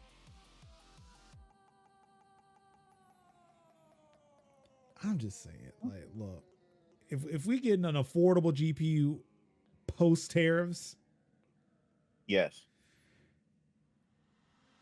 What are we doing? What are we like? Wake up, people! Wake up! They can fix this shit. We could have had cheaper shit, like super cheap shit. But they could have, but a lot of times people would say it's inflation as opposed to corporate greed. Mm-hmm. Because that's what I'm saying. Like, we went through the entirety of a pandemic where industries were closed. We were all work from home. We were clapping for nurses. And I was still buying 89-cent eggs for 18 count. I go to the grocery store today. Eggs for 18 count are $5.89. See, I feel like Bill Gates in this scenario, whereas like, I don't know the price of things if I went into a grocery store. Because that also thing is the whole mental argument of like if Bill Gates drops $100, it would cost him more than $100 for him to stop and pick that up. And that told me everything I needed to know. Well, no, I'm just saying, like, I just don't know the price of things if I'm not in the grocery store. And it's not because like, oh, I'm just Bill Gates rich. It's just honestly because I've not been in the grocery store. Yeah, because like I said, you just don't know. Yeah, I really don't know. But once I am you when it comes to grocery prices. I mean, like, again, I still can't even really guarantee. I can't even compare GPU prices. I'm still like, is this too much? I don't know. Right. It's like, I didn't not just say accidentally, but I spent $1,100 on a GPU a few years ago. It's like, I don't know how much this shit's supposed to be. It's the equivalent. It's the equivalent of like now major is Southern man rich, where it's like, I don't know how much things cost, but as long as there's a steak in the refrigerator, I'm happy. You know, I mean, like, yeah, kind of. Like, look, as long as I swipe the card and it don't decline, I'm good. But I still live in that fear, and that fear has come back with a vengeance. It's that whole like, I need the sriracha sauce, and I'm gonna get this sriracha. All right, that's the level of where I am. I'm gonna get 2 sriracha paste because I don't want this to run out, and I don't have sriracha paste for my scrambled eggs in the morning. That's like, look, I can afford the bacon on my burger this time. Yes. Go ahead, throw that bacon on there. Right.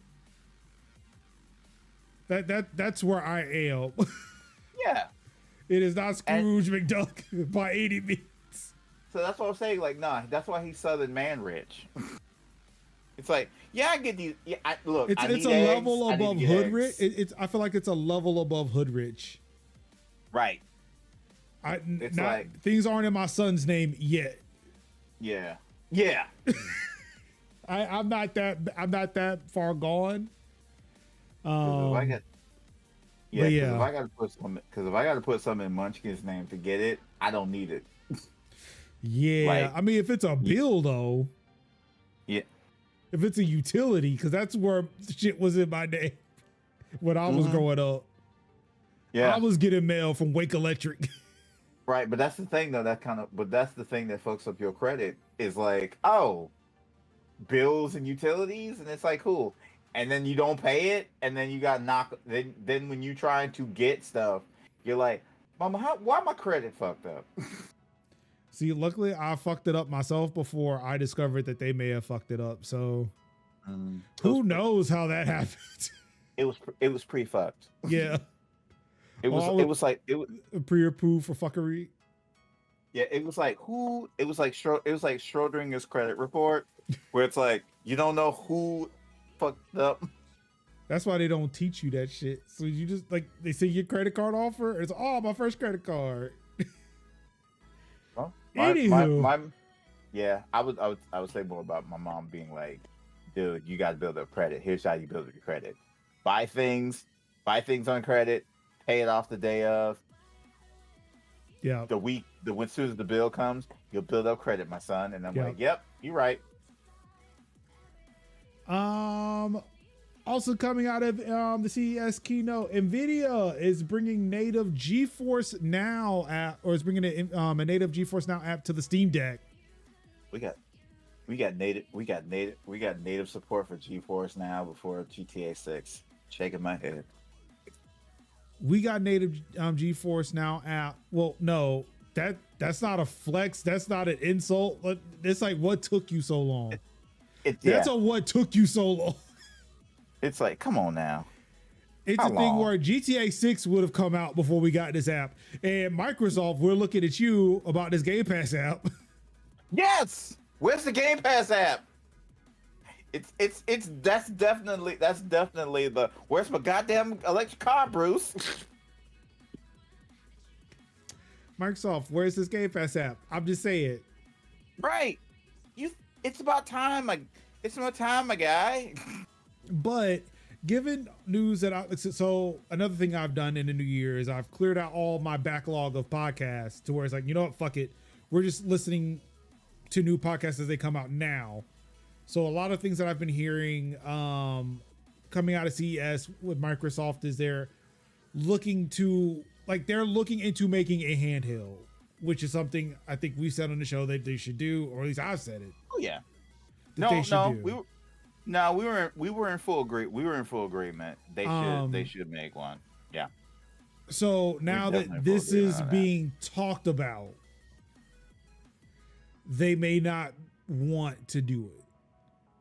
Which is fine, but I mean, because it's like putting the Game Pass, like if they're making a handheld, it's almost like putting a Game Pass app on PlayStation. Or putting a Game Pass app on Nintendo or on a Switch. Which band the buck with you? The way Philly Phil has been filling it.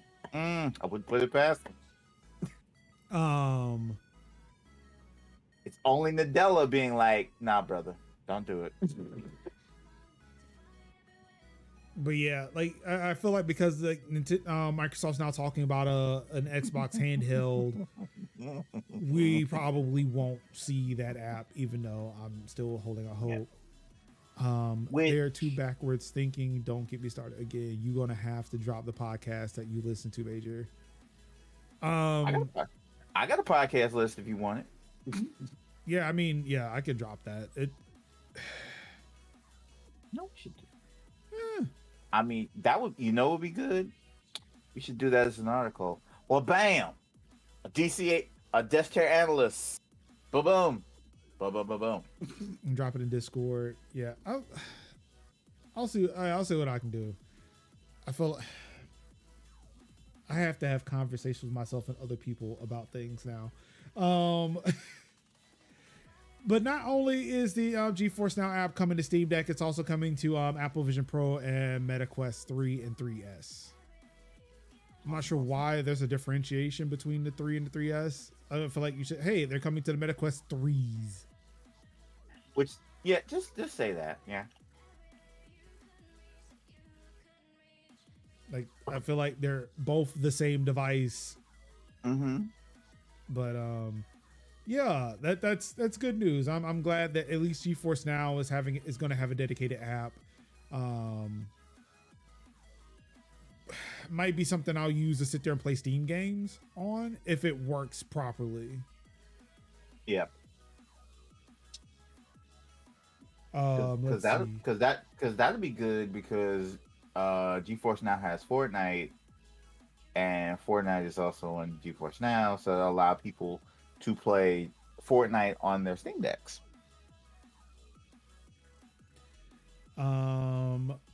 But yeah, the app will be available for Steam Deck later this year.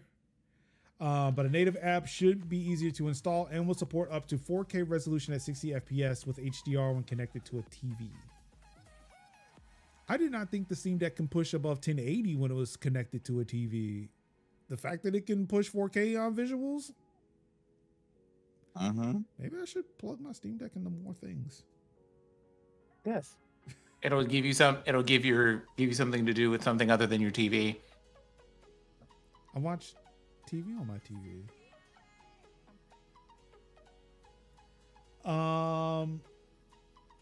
And more Steam Deck news or SteamOS news.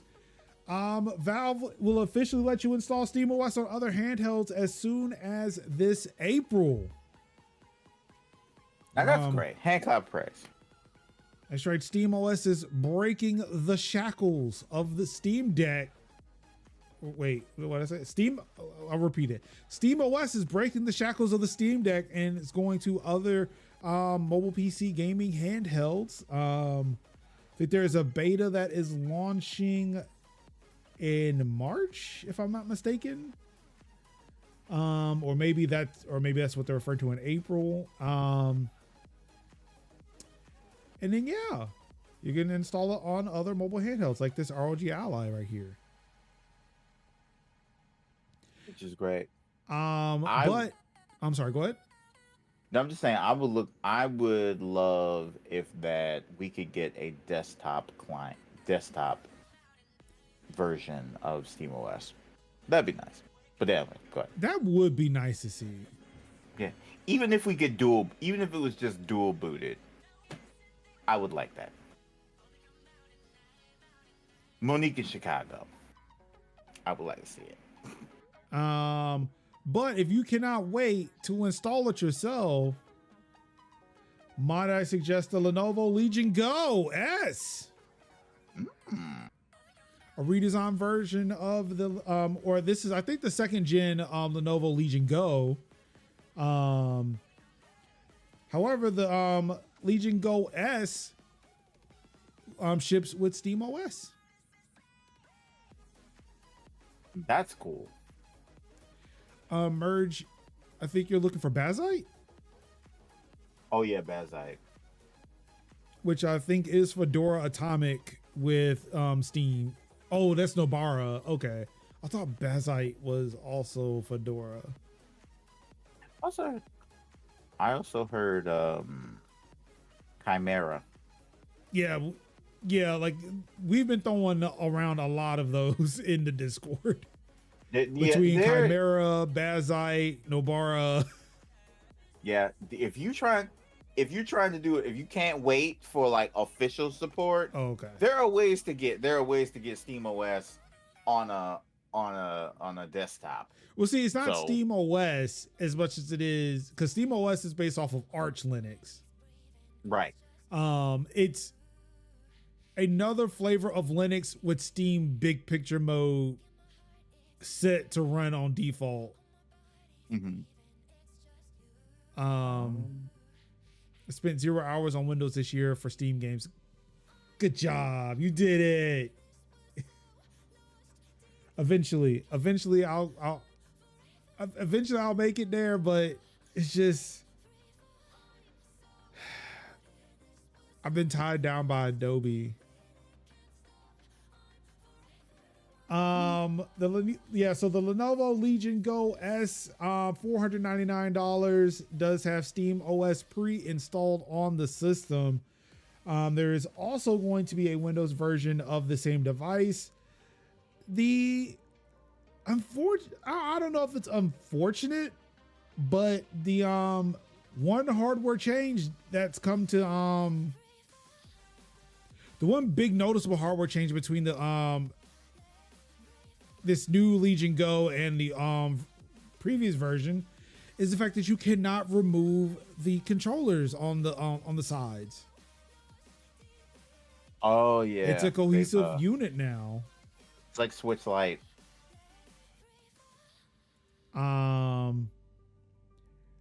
Also, like, we're sitting there talking about this, and this looks like it's a fingerprint sensor, but I don't know, because what used to be in that right corner was a touchpad. Mm-hmm.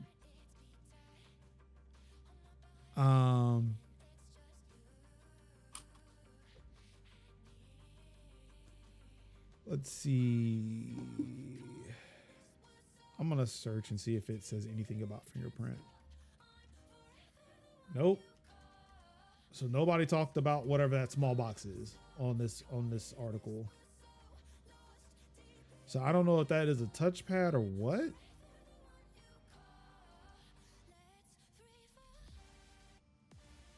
Oh no, it is, and a less obtrusive touchpad. So that isn't a fingerprint sensor. It's actually a ridiculously small touchpad that they're like, look, you can use it for navigation, but that's it.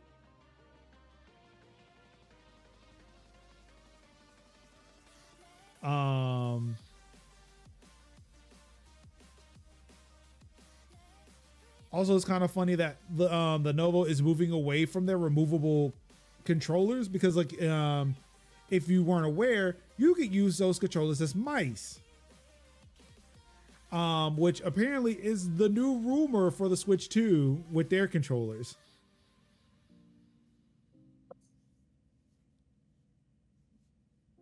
So, oh, don't worry, we got more Linux gaming being talked about. I had to split some things up, but do you want to at least get the SteamOS? Well, actually, no, you know what?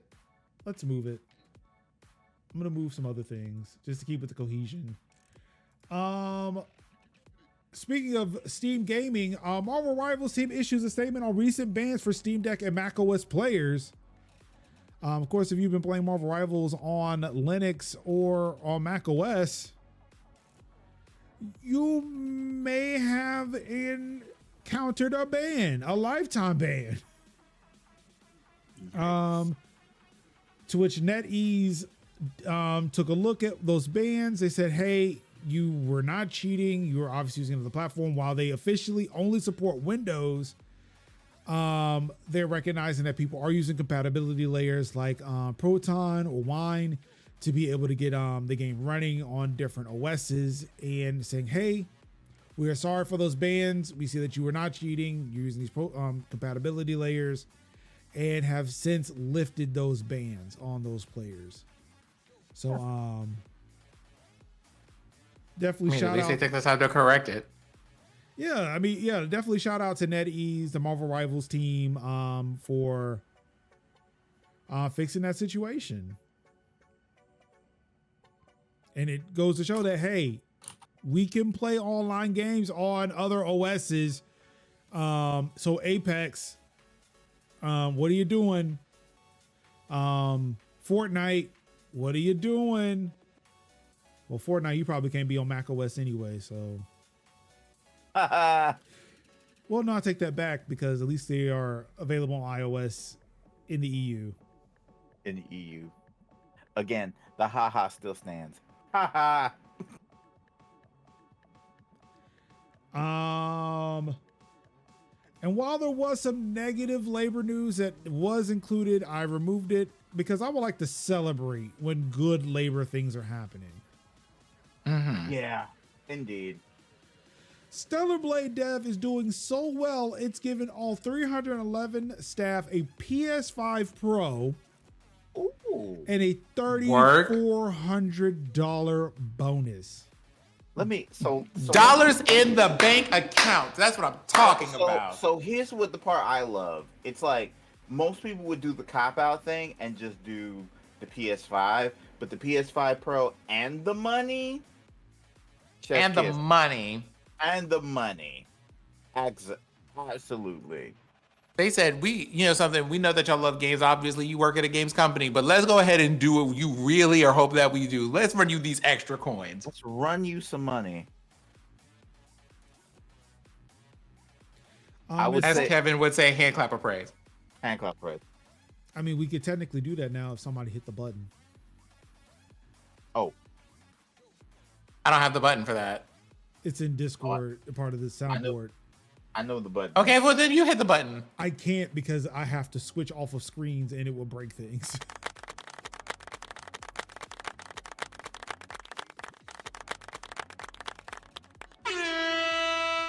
There you go. That works. Yep. That works. Again, if I can figure out if it works with the with the Stream Deck, I can push the buttons here, but I can't because if I switch screens and it just messes up this whole thing.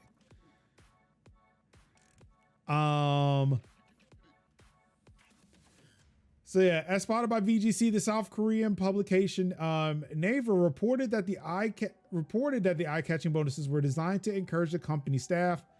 As of the third quarter of last year, 311 people were working at Shift Up, which is the developer. Also, what sounds more impressive is the fact that they were actually awarded 5 million won. Yeah, that's the equivalent of like $3,000 here. Yeah. If I got 5 million of anything. So can we just like, Deere gaming industry, like this could be you at any point. Like you said, we made so much, like we did so well. Let's give you a piece of that. Here you go, cash money. And I feel like Stellar Blade. Like I don't like talking about sales and shit like that because it just leans so much into just this capitalistic culture. But I feel like Stellar Blade sales compared to other titles maybe didn't sell as much, but it was up saying, hey, you did well enough. The the PC version is on the way. Yes. Have a PS5 Pro. Yes. Have $4,000 $4,000. Yeah, have 5 million won. Good job, guys. You did it. Yes.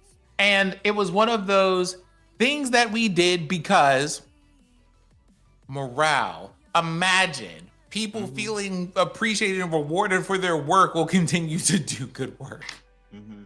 So, somebody get Sven. Get Sven. Sven need to tell him. Sven told him at the Game Awards. Tell him again.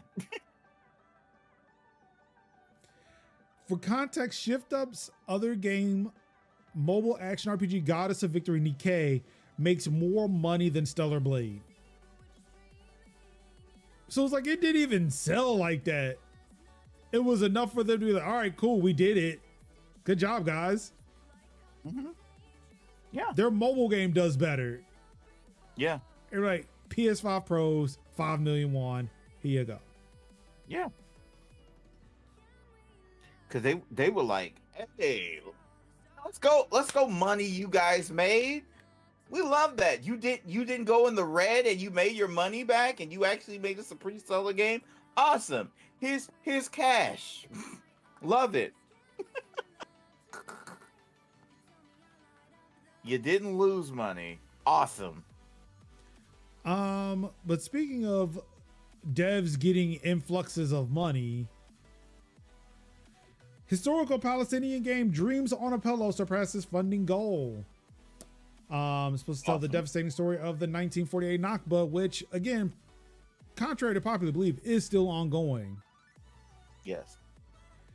With just over a week left to its fundraising campaign, the historical Palestinian game Dreams on a Pillow has surpassed its crowdfunding goal of $200,000. This sum is less than half of the total $495,000 the developer says it'll need to fully pay for salaries, outsourcing, and asset creation, but it's enough to bring the game to production in the short term. With the funds raised by, via Muslim crowdfunding platform Launch Good, the team of 9 will be able to plot out the game, build the story, and work on mechanics, prototypes, and a vertical slice and the word for a polished section of the game necessary for seeking out more funds according to the Launch Good page. Dreams on a Pillow, created by Palestinian developer Rashid Abu Ide, sorry if I mispronounced, is a pseudo 3D stealth action adventure game about a land full of people being made into a people without a land. Ooh. Ooh. Felt.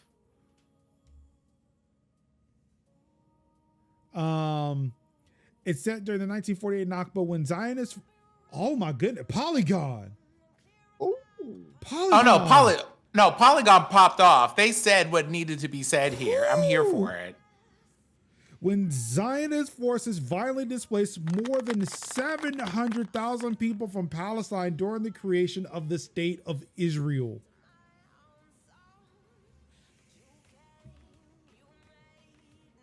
Is Polygon my new favorite gaming website now? This is the first time I've ever read this. I've ever read the word Zionist to refer to the people who stole and is currently stealing Palestinian land in an article that is like, hey, we can't use the term Zionist.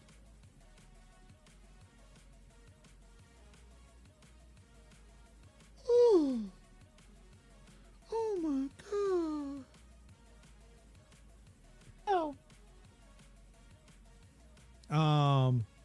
So again, congratulations to the team. Really do. This is awesome. And yeah, I believe there's still time. If you want to, I might go back and do that myself. Of course, I am very skittish about putting money in places because I'm like, but what if my money stops? And I should stop doing that. There's no indication so far that that's going to happen. But you know, brother be gun shy sometimes. Yeah. So yeah, shout out to the team. It's really exciting to see that. And oh, they even providing stats about what is happening. The Gaza Health Ministry reports that more than 45,000 Palestinians have been killed in Gaza since October 7, 2023. Large parts of Gaza have been destroyed in bombings, and parts of the West Bank, including businesses and whole streets, have been flattened by Israeli bulldozers.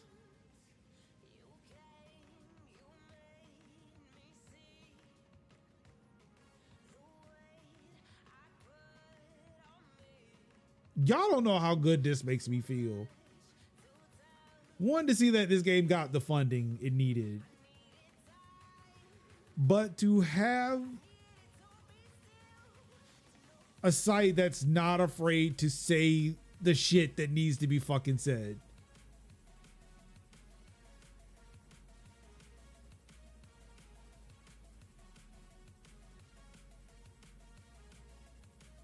Like, damn, we just Chef's kiss.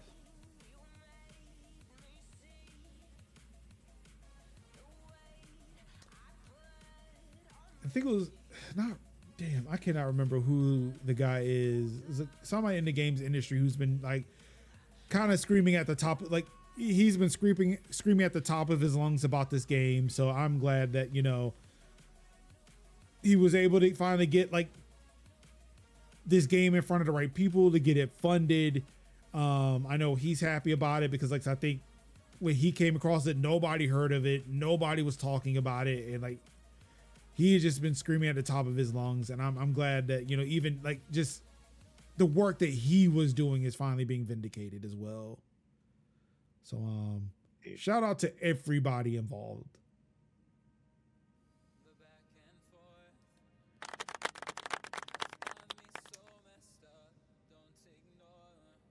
In Nintendo news, while people are talking about what the Switch 2 is going to be, what will it look like? Genki apparently has a 3D model of a Switch 2 for some reason. People who have been buying Switch games for the holidays have been opening cases to find googly eyes. Yeah, I instead heard of about this. games. Yeah, I heard about this. That, ooh, man. Over the holidays, posts about the bizarre phenomenon began popping up on social media. Multiple players have shared photos of freshly unwrapped Switch game cases holding a lone googly eye in the spot where the game itself should be. Right. Yeah.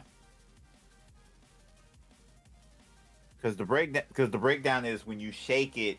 Normally, when you shake a game with a case in it, it rattles. But with the googly eye, it simulates the same thing. So it simulates the rattle. So according to this user, my son was got by the Mario Party Jamboree. Was got the. Okay, damn it, dude! Please, like Mario Party proofread. Jamboree. My son got the Mario Party Jamboree as a Christmas gift. He opened the sealed plastic. Yeah. And Yeah. the game only to find a googly eye. Yeah, this is an inside job. My mother purchased the game from Walmart. Someone bought the game and swapped it and returned it. Mhm. Wow. Oh, yeah, I forgot. People can buy shit that can just resell shit and shrink wrap. Yeah. This is it. Yeah. That is wild, bro. Because here's the thing, though. This is from the distributor, the warehouse. Somebody bought this from the warehouse. Well, no, I mean, you could essentially just buy it from Walmart, Yes. open it up, switch it out, put the googly eye in there, and then reseal it and just return it to Walmart. No, that don't go back on the shelves, baby. Really? Yeah. No, doesn't. It doesn't. Oh. It goes in what's it called in a wholesale lot. Oh, see, I did not know that. So that means somebody's been hitting it from wherever the distribution warehouse is.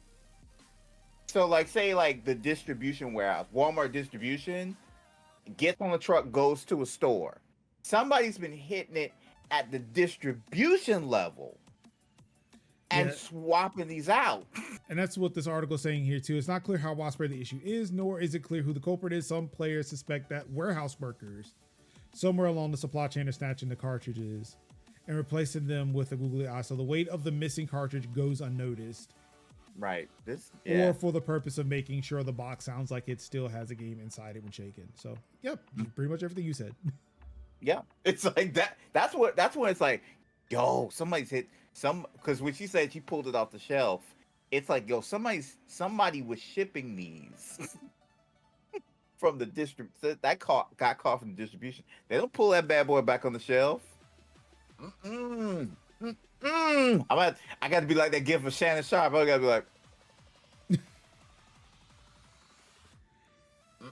that ain't how it worked. GameStop. Yeah. Okay, wait. So now I have to stop the show for a second.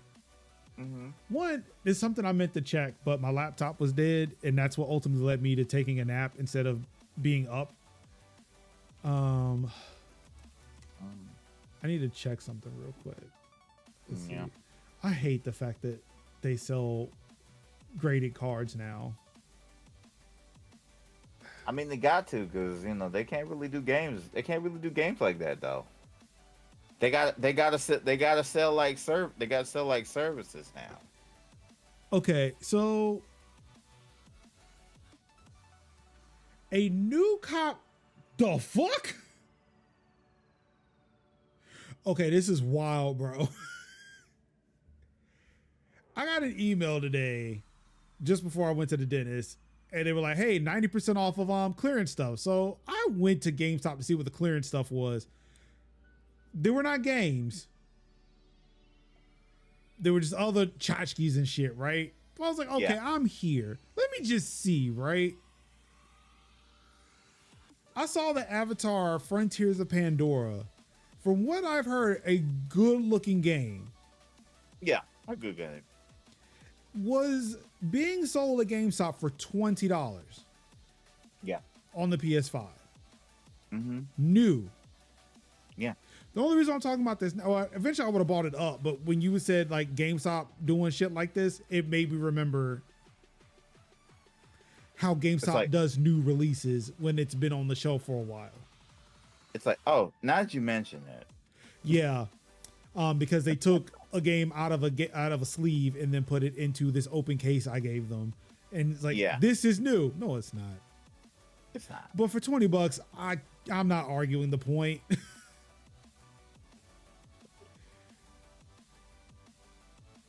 It is $20 on a physical PS5 and Xbox Series X and S title. Pre-owned, it is $23 Mm-hmm. at Yeah. your local GameStop. Yeah, I definitely see like new copies selling way cheaper than pre-owned copies. Now, Yeah. if you want to get the gold edition, that's $70. Which, to be fair, do you need gold edition? You don't. You really No. don't. Mm-hmm. For a game that barely sold, nah. But the fact that it was $20, I was like, there's no way. So what I really wanted to do was verify on GameStop's website, one, was it $20? Because I looked at the woman at the counter. This has to be a mistake. Like, I know how good Avatar was for you to sell it for $20. It's like, no, new. $20 new. Mm-hmm. Used is one thing, but new.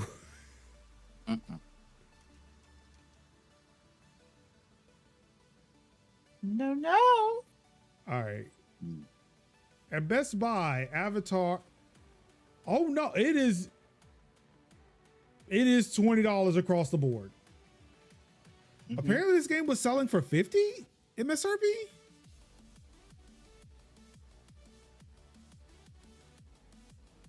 All right, I could have bought Avatar anywhere for $20. Yeah. I did not know. When did this game come out? It can't be. Last year. It's only year. Yeah. I could have sworn this game was good though. It was, but it didn't sell though. Again, good games do not sell major copies. That was the whole thing. When you say a good game can be good and not sell a lot of copies, I can't let this go. it's like, oh, the Prince of Persia 2D 2.5 thing was a good game, but it didn't sell a lot of copies. So the digital copy of the standard edition cost $70. Yeah. What is happening? Capitalism, my friend. Also, I do want to point out that when you search for should've sung that. Avatar, these images show up. Yeah. I was like, what are we doing? I'm surprised Airbender didn't pop up. Real talk, but you know, it is what it is. Oh, I mean, it's right here. Oh, there, yeah, there it is. What are these? What in the? Are these games? Don't look too hard into that. It's probably like the thing that I you feel put. like even though it's Sony's website, if I were to click it, it would still give me a virus.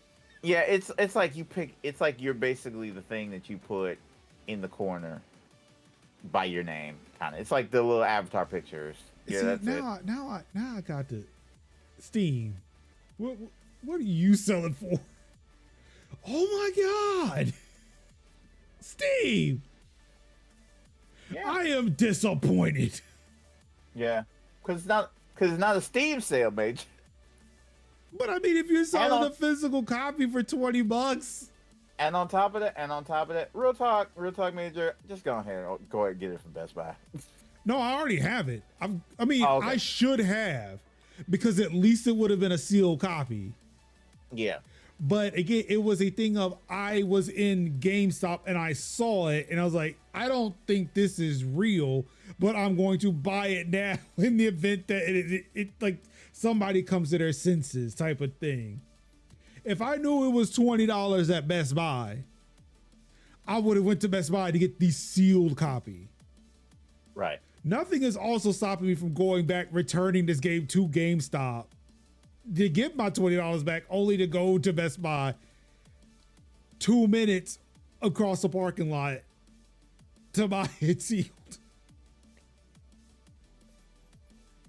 Also, Kev, I'm not sure if you're aware, but the hand clap emoji is on your face. It's like it's stuck there for some reason. Let me see if I can shift it.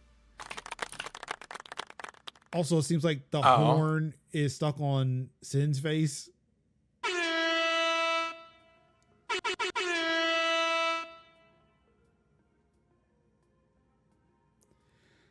Let's see, Mass Effect Andromeda released and not that many people bought it because they were seeing funny glitch videos on YouTube. Physical copies plummeted. I got a copy on PS4 for like $22, like 3 weeks after release. Yeah, that's bad.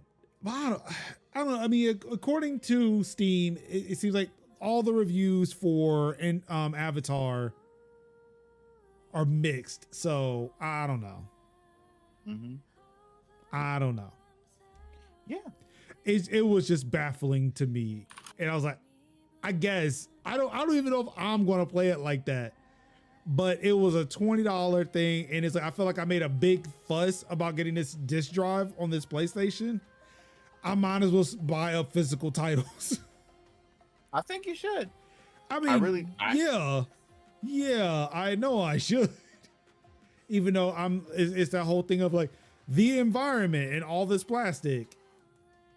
But at the same time, like deals and preservation, I guess. Capitalism making me choose. Also, well, now that we have some more Xbox news, coming to Game Pass. Speaking of Diablo, the first Diablo is coming to Game Pass. Sins EA Sports UFC 5, not UFO 50, and more. Including My Time at Sandrock, Rolling Hills, Lightyear Front. Oh, I guess it's now coming to Xbox. I don't know if it was just not on Xbox before. It's on standard. It's on standard now. Oh, I see now. That's right. They changed it. Yeah, a lot of this is just coming to standard. Like, okay, yeah. So then I guess we should kind of break this up. Oh, and there's actually more here. Road 96 is coming to standard. Yeah. Or returning to the Game Pass library. Road 96. Yeah, it was off and then I was back. I do like it when games come back to Game Pass. Lightyear Frontier is coming to standard. My Time at Sandrock coming to standard. Robin Hood Sherwood Builders is coming to standard. Rolling Hills coming to standards. UFC 5 coming to Ultimate via EA Play. Diablo for the PC coming to Ultimate with and PC Game Pass. So yeah, it's just only for PC. Some Game Pass Ultimate perks, Descendant Season 2 Ancestor Bundle, Vigor Coast Guardian Pack, Apex Legends, Feeling Lucky Weapons Charm, and Metaball Punk Pack.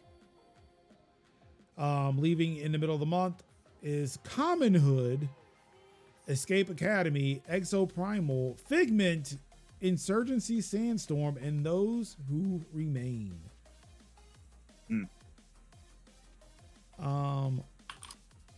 This isn't new. This is an old developer direct. This has to be an old developer direct, right? Or oh no, that's coming out this month. Okay, so this okay. You know what? I didn't check news today. So I'll just cover it right now because it's here. Developer Direct returns on January 23rd, a celebration of what's coming for Xbox players. Looks like we're going to get some stuff from it. Well, yep. Doom the Dark Ages. See, South of Midnight and Clara Obscure Expedition 33. I'm actually and then also a mystery game. I'm actually glad that they are showing more South Midnight because they dropped a little clip tidbit on Twitter. I'm sure it might have been on Blue Sky, but it was definitely on Twitter. And to see more of the combat, and I do like the combat. I will at least South Midnight. Okay. Yeah. So I think I will be checking it out. I don't know how long I will be playing it because this is though I do love me a good black femme protagonist. I don't know if this is my type of game. That was also the thing that kind of kept me away from playing Tales of Kashura Zao because it's like, oh, this is fun. Yeah. But I'm not a fan. I'm not. I love the look and the lore break, but I do not like Metroidvanias. The list is coming out. Numbers have been crunched. The list is coming out. The list of what? Top games of 2024 or the major GOTYs 2024. Now, are we doing that as a community or are we doing that separate articles? I'm wanting to do a video for it. I was going to stream something, but I've not found the time to stream it because of exhaustion. Okay. So I might do I might actually sit and do a produced video for it. And I think do a produced video for it, but I think we could also do the writer's favorite game of the year and be like collaborators favorite of the year from the desk chair analyst staff, and just do like an article each. And I think that'd be a good thing to have, like both the spoken word and then also what the rest of us thought of games. I mean, it gives me a chance to be able to write a lovely article of. I'm not saying don't write the article. Like I even thought about maybe writing an article myself, but it's like, because there's a lot of nuance, especially with the games that are on my list. Yeah. And it's like I feel like it's going to get lost in writing, and I'm going to get really exhausted and frustrated and never finish it. Because I'm telling you right now, I will. Either way, if I make my article and we make the collaborative article, I'm still going to take time to talk about how good Balatro is. But I would just like to know if we were doing the collaborative article, I wouldn't, I would just say, cool, I'll just throw my Balatro love onto that, and that'll be like a collaborative thing that we can do. So I'll tell you what, I'll give you to the end of the month. What I would like to see if we're like to write my article, you say? Or if you want to do a collaborative, like if you just I think a collaborative one could be cool. Yeah, if you just send me something through Google Docs, like by the end of the month. Okay. That way I can compile it and just. Okay, I'll do a paragraph. I think it would be cool to say, here's a list of, I guess if what are we doing? Is this based on what came out in the Video Game Awards or just games we played in 2024? Oh, games you played in 2024. This is your games that you played. And that's what I'm saying. Like I did the stipulation. I always do the stipulation of games that came out in 2024 that we played in 2024. But I will also make the stipulation of games that we played in 2024. It could be any game. Yeah, like that it's we played in 2024. your definition of how that goes. Right. Okay, because I was about to say I have played like maybe 2 games in 2024 that came out in 2024. I mean, and even for you, fine. It's like, hey, if it's a tabletop game, like it's not just video games either. It's just that I only play video games, so I will only be talking about video games. Yeah. It's like, and it's some, and then like I say, this is what we like to say. It's not a flex. It's a cry for help. I played a lot of games in 2024. Through like Dev sent me keys, and Dev sent me a lot of keys, and so I've played a lot of games in 2024. So it's like that came out in 2024, and I had to take some games off my list that came out in 2024 simply with the fact that they were in early access, and that game would differ by the next time. So, and I mean, for me, I think like a good chunk of my list is still from games that I bought on October 31st, 2024. Yeah. So that's why I'm saying, like, I want to make, I want to make the proviso of being like it could just be a game you played in 2024. Yeah, You like know. for me, like I woke up on my first payday, saw that the check cleared, saw that there was a Steam sale, bought some games, rolled back over, and went back to sleep. As you'll want to do. So yeah. So you hear it first. Hopefully you'll get a year-end roundup or 2024 game of the year list from us, DC analysts, by February. Yeah. And you know what, Merge, Takal, if y'all would like to participate, you're more than welcome to. Oh, Merge, no, I'm expecting one from you, Merge. But Takal, if you would like to participate, Takal, do us a favor and just write it in the Discord, and then we could just copy it into the into the thing. Please and thank you. Yeah, I'm gonna take this. It's not a think piece. It's not a think piece. It's just a paragraph about what your favorite game of 2024. Discord, you can write it in the Discord, and then we just copy and paste it into the article. That's all you gotta do. You didn't play any games in 2024. Merge's favorite game of 2024 is Unrailed because I know he played that one. Right. Unrailed 2. Unrailed 2, excuse me. Unrailed 2. Got a little warm. Takao, I'm not gonna let that go because every time I ask you to write something, I don't want to write a think piece. It's not, just say what's on your chest.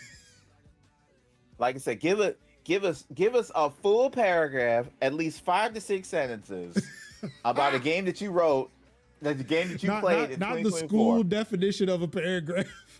I'm not saying it's got to have, as long as it's spelled and grammatically decent. That's all we need, bro. That's what I'm saying. Like, it's not like, oh, you got to play. It could be the Division 2, First Descendants.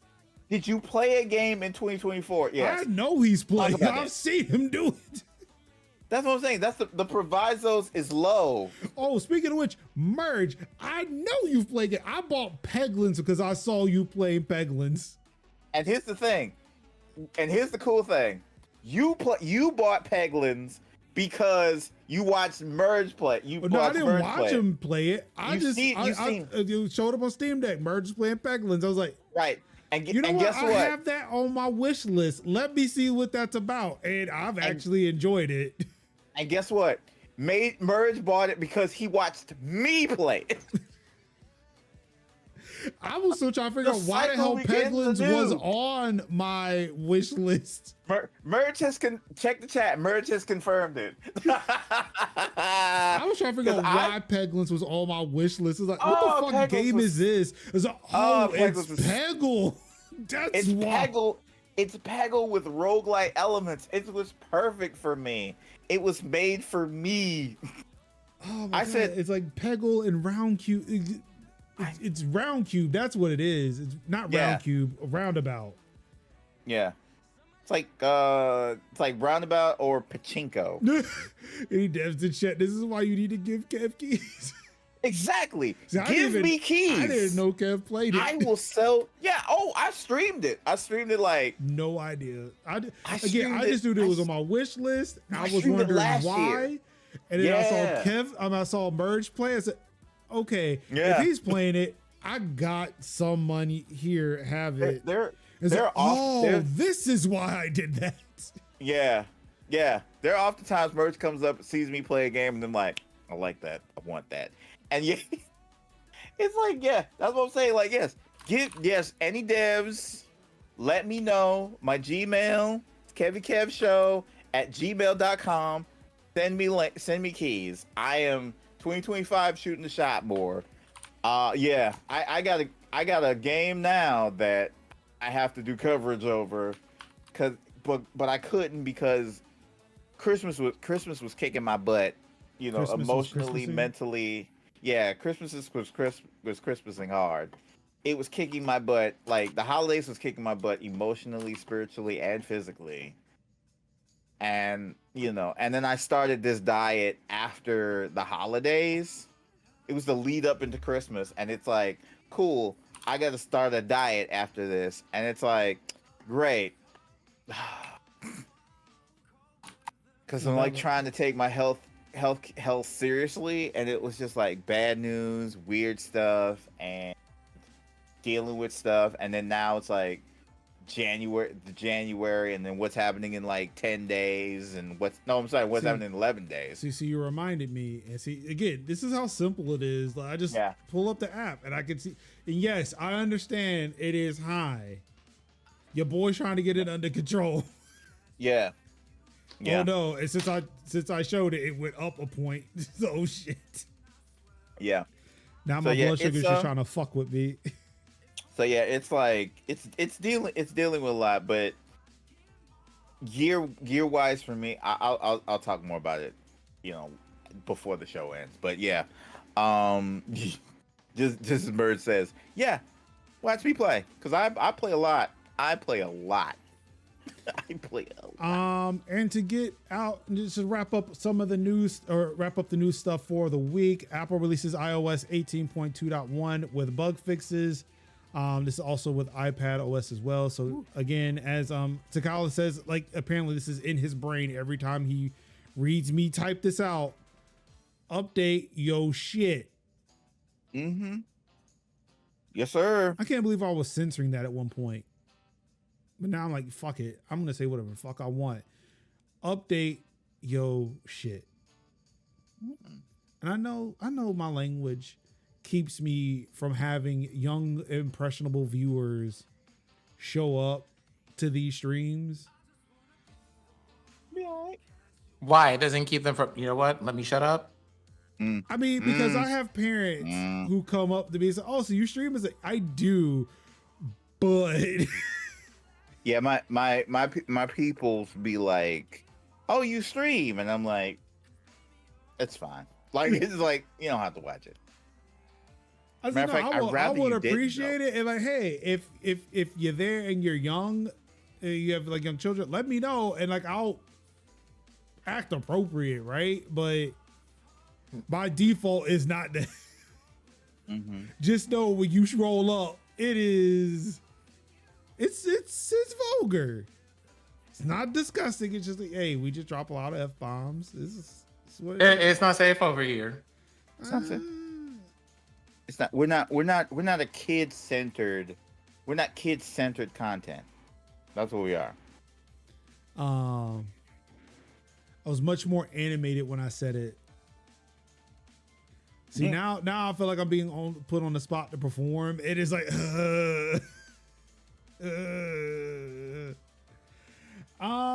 but yes, it's that part of the show where, hey, we're done. The news is done. Now I guess we do the little catching up bit while we still got a little bit of time. Kev, what you got going on this week? Or what's been going on with you? What you got going on? Well, not too much, preparing for the snowpocalypse that's about to hit this part of the southeast Georgia, my area.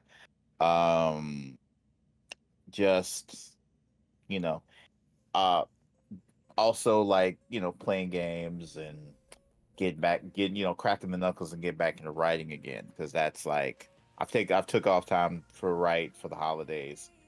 Getting back to a better posting schedule on my YouTube channels. That has definitely been something that I've been needing to do, been putting off. And also just like preparing for the inevitable stream anniversary, which I looked at my scheduling, I looked at my days, and I'm like, you know what? I think we could do an 8 to 8. I think we can do an 8 to 8. I think we can do it 8 a.m. to 8 p.m. I don't know how many hours that is. I think that's 12. That's literally 12. It's 12 hours, yeah. So what do you say? So yeah, so again, it was literally like me thinking. It was literally me thinking, oh, 8 to 8, that's like 8 hours. And I'm like, no, it's not. Wait, it's not 8 hours. That's not 8 hours. No. I did the hour math. I'm like, oh, that's 12, dude.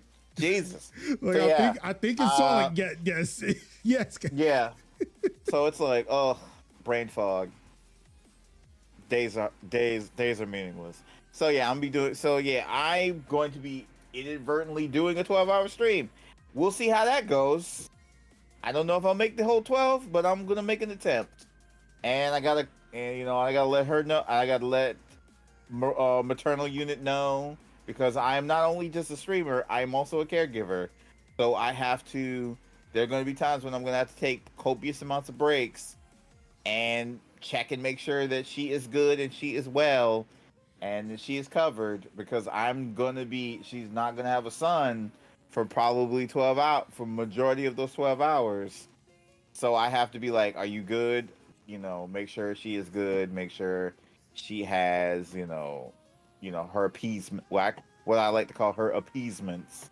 Whenever I go do my stream, I'm going to be like, here's a glass of lemon ginger water, and your sparkling lemon, and some gins. Are you good? Fluff up the pillow. Great, cool.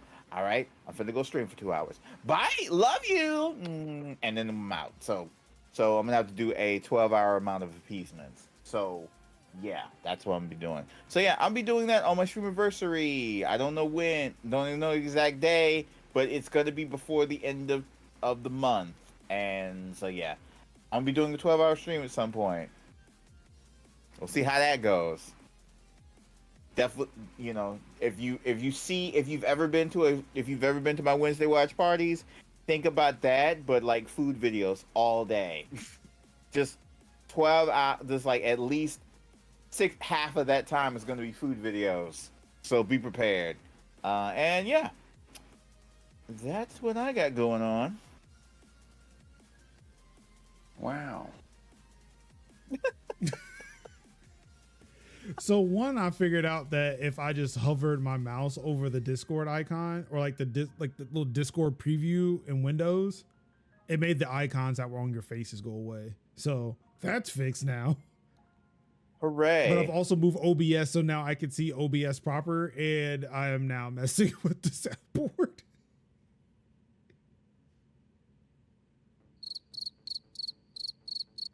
Wow. Sid, what's going on with you? What you got coming up? So it's the beginning of the year. I have spent my entire day today watching videos on decluttering and fashion. So that's where my brain is at currently. We went to the store yesterday because I didn't feel like trying to fight with people at the store tomorrow. And they were sufficiently out of almost all the eggs and most of the milk. But I'm pretty sure the only reason that there was wheat bread at the store in plentiful supply was because it was brown. At least that's what I told myself on the way home. But we got a couple of days worth of things here. So I think we're going to be fine for navigating this unless like some terrible thing happens. And we have things in mind for doing for the year. So we have a stack of books. I have a comfy reading chair. And I think a lot like, well, something along the lines of what Kevin was talking about. I think I want to get back into more creative things with some kind of structure. So more writing time. Definitely more writing time. And trying to have like long-term planning and trying not to be terrible with money things. So all that starts tomorrow because tomorrow's payday. And I will be in the house. We will be inside for the month of January. Can't clap or praise indeed. Well done.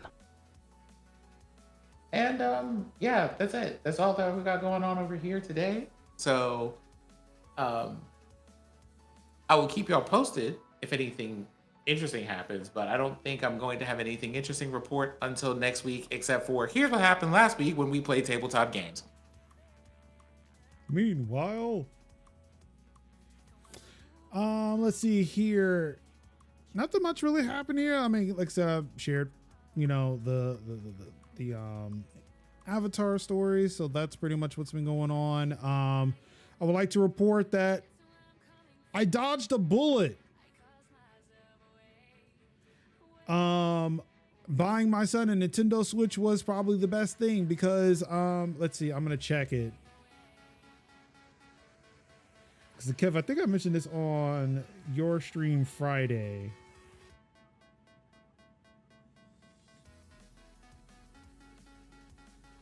We are now at 4 days since the last time he played the Nintendo Switch, which was Sunday, where he turned it on for 5 minutes.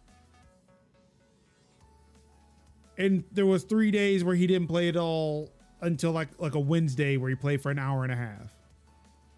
Dang. So yeah, I'd be damned if I was going to spend $560 to never see a PlayStation 5.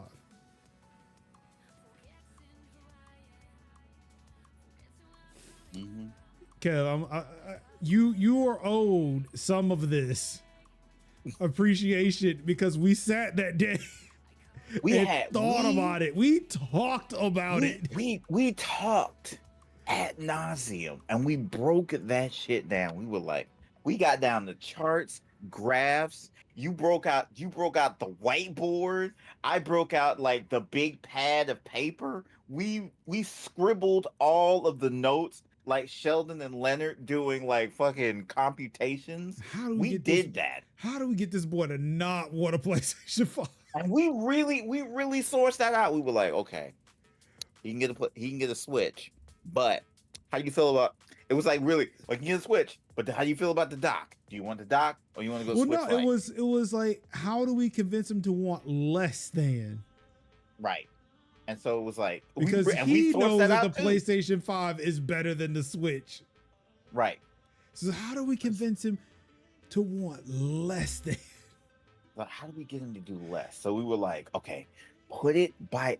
It's gotta. If it's in the PlayStation, you can have it here. But the Switch, you can have it in your room. You can have it wherever you want. A portability, convenience, and the fact that we didn't know if it would work. Yep. And all it took was 30 seconds. Yeah. We spent way more time planning it out. We did. Than it was the actual execution of the thing. I was kind of mad that day. It was like, bro, we did this whole wonderful presentation, and they were already like 2 slides in, and like, let me stop it right there. We're already really fascinated with the project, and it's like, but I got 18 more slides to go. It was like I was watching Did You Know Gaming episode about the Nintendo DD. And it was one game that the dude was working on, I think for the NES. And Iwata walked by his office or his desk. It was like, yo, what's your work? Like, I know you're creating a presentation for this game, but the graphics right now at your desk look amazing. I don't give a shit. We're doing this game. But I'm making a presentation. No, we're doing it and I'm programming it with you. Which again, shout out to Iwata. That dude rolled up his sleeves. He knew how to get shit done. Wada was like, nah. Wada was in the trenches. You need help? I got you, dog. Right. I can't speak for the dude and Koi. I can't speak for Koizumi, but I just know Wada was in the trenches.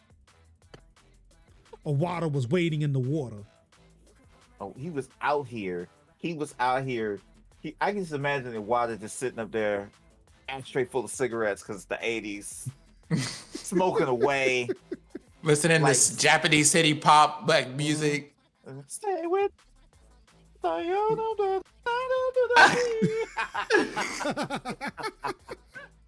like listening. He was in there smoking because it was the 80s. And like it was the 80s and 90s. It was like, nah, we gotta do it, baby. We gotta do it. We gotta do it. But anywho, so yeah, we did it. We did it, Kev. We did it. Look at us. Yeah, look at us. Who thought we'd get here? Not me. Is the bad boys me? It's like this.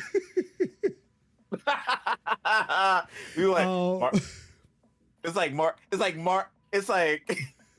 like Marcus doing this, Mike write this. Mike with Mike with the drink.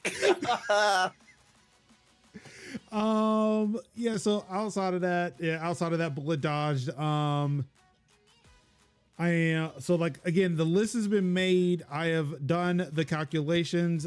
You could so one, the playlist for the nominees is up. You go to youtube.com/MajorLinux. There should be Major Goatee 2024 nominations. I forgot what I called it. It should be major. It should be like Major Goatee 2024. I'm not sure if it's nominations or if it's just Major Goatee 2024, where you can see all of the games that I put up for nomination for the top spot. Kind of what the thoughts were behind it, between choosing them and like why they're sitting at certain spots. Yeah, there you go. My favorite gift from one of my favorite movies, because I feel like that's Kevin and I. That's just our relationship. Yeah, I am like the whole movie, from like we are best buds, and then the when shit gets thick and we end up fighting with each other. Be like, Marcus, put your glasses on, man. Oh man, I can see everything, bro. They have a full shootout flag, like full Kevlar vest. And Mike is yelling at Marcus about putting his glasses on. You can't see where you're shooting. It's the funniest scene in the movie. Oh man, I now want to watch them again. Yeah. But yeah, so those you can go check out those videos right now. I know Kev didn't mention it, but I imagine it's still happening tomorrow. Fortnite Fridays or whatever he calls it. Fortnite Friday with friends. Always happens. Yeah. Apparently I am now a new friend because I've bitched and complained enough, and now he includes me. It's more or less wow. Like you ain't gotta complain if you just showed up. Look, I had the seats ready for you. Like, I had to clear an interview. It was funny, after the first one, I get a message from Kev after the streams. Like, yeah, Jerry rocks with you. I was like, all right, yep, that's boom, I'm in, baby. That was it. When like say when Jerry hit me up and said like, is Major gonna be a regular? And I'm like, he is if you want him to be. And it was like, she said, I want him to be. And I was like, Jerry likes you now. You're in it. I am now a pillar of the community, and Jerry likes me. So I'm doing great. That was a big deal for Jerry to say, for real for Jerry to say, is he gonna, for him to ask about you? And I was like, okay, Jerry rocks with you. You coming through. I try to bring the energy. I'm not always an angry, bitter person who talks about socialism a lot. Yeah. Sure, it comes up every now and then. Comes up, but you know. Sure, I want to talk about like the fact that I had to install Fortnite because it was on the wrong hard drive. Yeah. Sure, I get shit for like bringing heavy tech topics in there, but hey, we have fun. Yeah, we threw Jerry real hard that day. That's it. I thought she was there, but no. I was like, okay, so all right, I know who. Like I've read the room now. Yeah, just tone that Jerry's back a little bit. Jerry's like, I do not know what you were talking. Apparently, there was a time was had. Apparently, several times, always. Yeah, there was some times I was like, it was like that. It was like that Wayne Gretzky. And Jerry was like, I don't, what are you talking about? Wayne Gretzky. Yeah. What? Huh? Who? Yeah.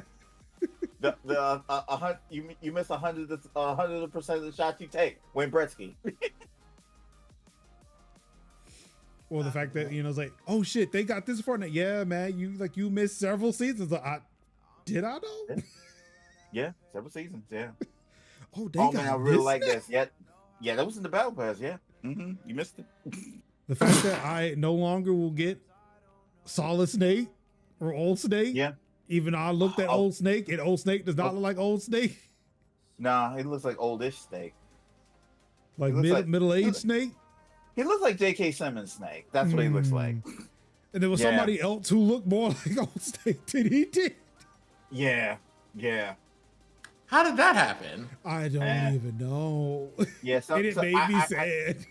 I ain't gonna hold you. Oftentimes with those Fortnite skins, they play a little fast and loose with the skins. A little. Have you seen Mariah Carey?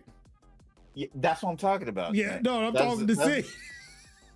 Yeah, You see the Mariah Mariah Carey. Carey skins? No. Mariah Carey was very, it's like inspired by, but not made by. So Also- the Mariah Carey was giving a little bit more like Mariah Scary, perhaps. Yeah. Also, the Christmas album cover. Who is that woman? Yeah. Because it ain't Mariah. I thought Epic fucked it up. But then I looked up the album cover and it's like, no, that's the album cover. I do not know who this woman is. They worked with Mariah Carey now, but with the Mariah Carey of the 90s. That was the thing. It's like, who is this person that again? is not the same woman Because from 30 years Mariah, ago. Yeah, because Mariah Carey doesn't even have the same hair color anymore. Like, no, it's not even that is a different woman that is sitting on like whatever that was she was sitting on. That was like no. I remember Mariah Carey from like the Inspired by skin, not from that album cover. Right. Which is wild because they nailed the Ariana Grande. It's like Ariana Grande nailed. So I'm wondering if Ariana Grande went and had like scans done, whereas Mariah Carey is like it is a based on. Right. It's an inspired. Yeah. It's an inspired by. Because like I don't think you're getting Mariah Carey to go anywhere. Right. You don't want to be at. It's like, look, you can use my likeness and maybe a recording of my voice. But that's it. Because it's wild because the Ice Spice skin looks pretty on board. Yeah, I've seen a lot of like real life people in Fortnite. Okay, I can like this meta human is meta humaning very well. Yeah. But what they did with Mariah Carey was just it was not good. It was not giving what it was supposed to give, and that was kind of like that was a bit disappointing. Did you say, oh no, it wasn't giving. Not I suggest you look up that scan. Don't suggest that to me. Why would you do that? Terrible, Kev. Terrible. I mean, might be. What's the reason? What is the reason? Have I done some wrong to you? Yeah. Major, I hope you still feel that feeling when you see that TikTok I sent you. I forgot about it. Damn it. Oh, I forgot about that. Damn. Again, sorry, not sorry. But yeah. Anyway. Yeah, we gotta wrap this up. Thank you. Yeah, we should wrap it up. Again, whatever's going on my schedule, I don't fucking know. Things will happen at places at times. Just know that mostly in Discord, which all of y'all should probably be at. We're just gonna give you that little reminder, just ever so briefly and real quick. Go ahead and get into it. Thanks. Majors.house/Discord. I do want to say, hey, please, if you can, there are a lot of movements that are happening, a lot of marches, a lot of protests that are happening on January 20th, which is MLK Day. A lot of people have that day off, so there's really not an excuse to not be at a place. But again, I do understand because, crowds and masking and all that shit too. Yeah. But just know, again, January 20th, there's a lot of people who are going out mobilizing against the billionaire agenda of Trump and his cronies. On top of the fact that it is also MLK Day. So please, if you can, do get involved. I'm not gonna sit there and promote which one or the other. Again, I just say get involved in your communities, help out, because you know what the end of it, what the end phrase is, which I'll get to at the end. But of course, yes, thank you all for tuning into another episode of Tech Talk Thursdays. First one of 2025 is in the books. It's done. We just got countless more to go. This is actually 131. I remember now because we ended on a nice even number last year at 130. This is episode 131. Yeah, again, thank you so much. Of course, you can catch us live each and every Thursday, twitch.tv/MajorLinux, 8 o'clock p.m. Eastern. Of course, if you would like to catch up with all the podcasts previously, majors.house/TTT is where you can get the audio. Majors.house/TTTvid is where you can get the video playlist. Also on Spotify, we do have video podcasts, so check that out. As Sin keeps wanting me to push, majors.house/Discord is where you can sit there and join the community. We can discuss everything that's happening in tech and gaming, also social justice, politics. We do the thing. Just know that we are, for the most part, leftist or left adjacent, like real left, not liberal left, like real fucking left. Mm-hmm. And for those of you at home in the back who may be like, what do we mean by that? Very simple things like Kamala can get these hands the planet, like things like the planet shouldn't be on fire, people shouldn't be oppressed. If people are paying taxes in a place, they should be able to have health care and maternal and paternal leave, and none of those things should be optional. Yep. And capitalism is a disease in which we need to get rid of. And we can't be a capitulation. And there should be zero, I repeat, zero, the correct number, once again, for the people who just needed me to say that at a slightly larger volume, is zero. There should be zero people who are without homes or without food in a place where people have managed to amass billions of dollars. Yeah. Eat the rich, ACAB. I mean, no such things as ethical billionaires. Are we missing anything important? Yeah, what other catchphrase, which understand is catchphrasey. F around and find out. Fuck around, find out. We're in the find out phase. Yeah. The pandemic isn't over. Yep. It's it's not over just because you're over it. Yep. No, you can't. No, you can't change your vote.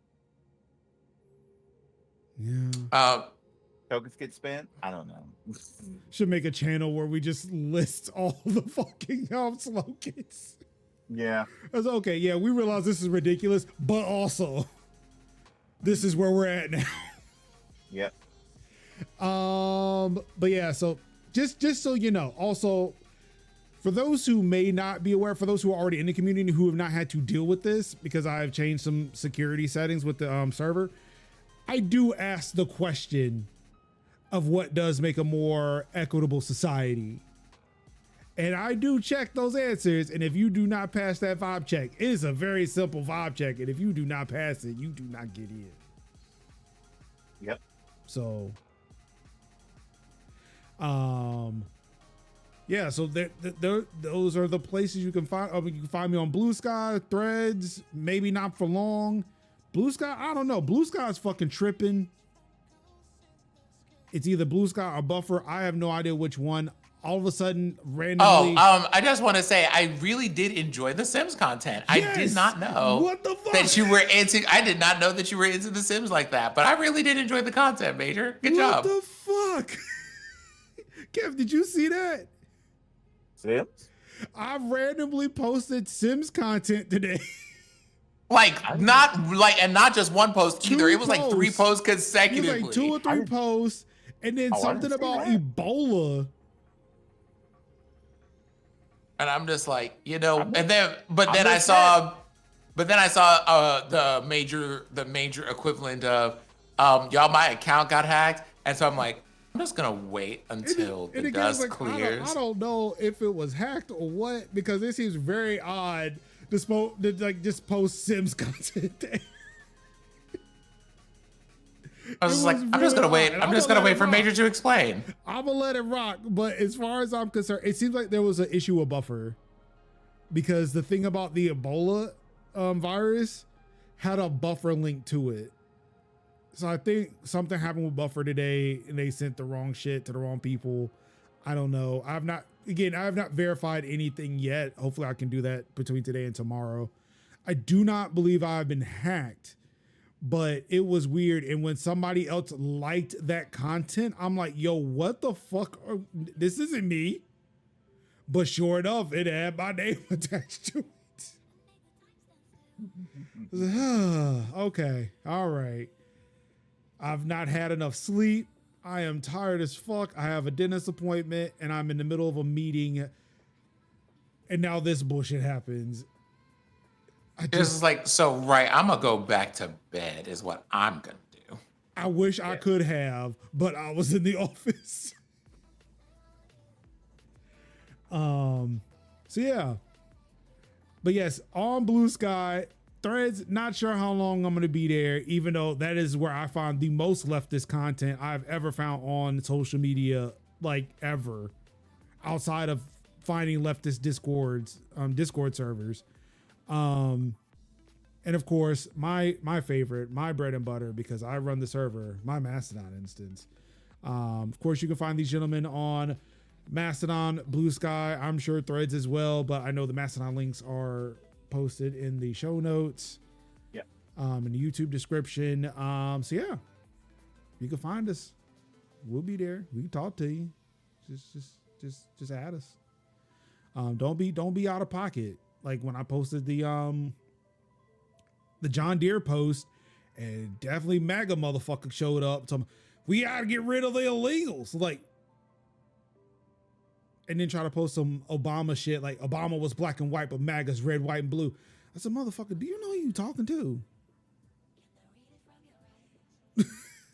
This shit don't work with me. Both of y'all out of pocket. Mm-hmm. I love that. Y'all think there are only two parties. Like, what the fuck, bro? Okay. You're just over here, just like, what if I got you to consider for the briefest of moments that both of y'all are wrong? I don't like either one of you. Now what? Mm-hmm. And that's what I love. I just love, like, I just feel like I'm just elevated. Like I feel like, and I know this is very stereotypical, and a lot of liberals is like, oh, leftists just think they're above it. But no, sometimes I do. Sometimes I do feel like I hover above liberals and conservatives. Like, you cannot touch me. Your threats do nothing to me. I'm like, what if I don't like both of them? I feel like Major would be amused by watching an episode of The World of Gumball.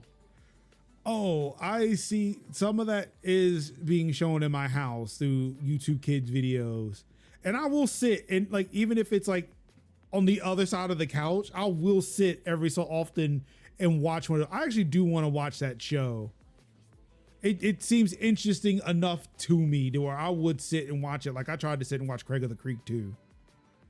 Oh, Craig of the Creek. Craig of the Creek it's really good. Get into it. Yeah, it's so good. I've stopped watching regular TV and I've been focusing mostly on the Plex server. Yeah, I think I'm gonna run Craig back.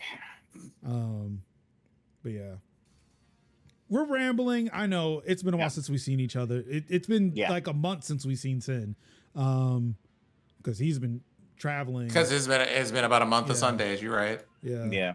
So yeah, thank you everybody for coming back through. Thank you so much for an amazing 2024. Again, I said last year and I will say this year, like, look, 2023 was definitely some of the hardest shit that I've had to deal with, and y'all have rocked with this.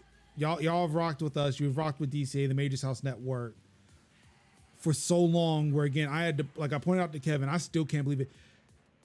As much as he's mad that it happened, the site stayed up for all of fucking 5 days. I mean, it was only down for 5 fucking days. Yep. Out of the 20 months. Yep. That I was out of work. So again, y'all did that. It could have been up. We could have had 100% runtime or uptime. Yep. I fucked up. I'll admit that. It was me being proud when I shouldn't have been. I should have been asking for help. I'm learning and I am healing. Yep. But to still point out that out of the 20 months of not having any income and being able to do this myself, all the sites stayed up for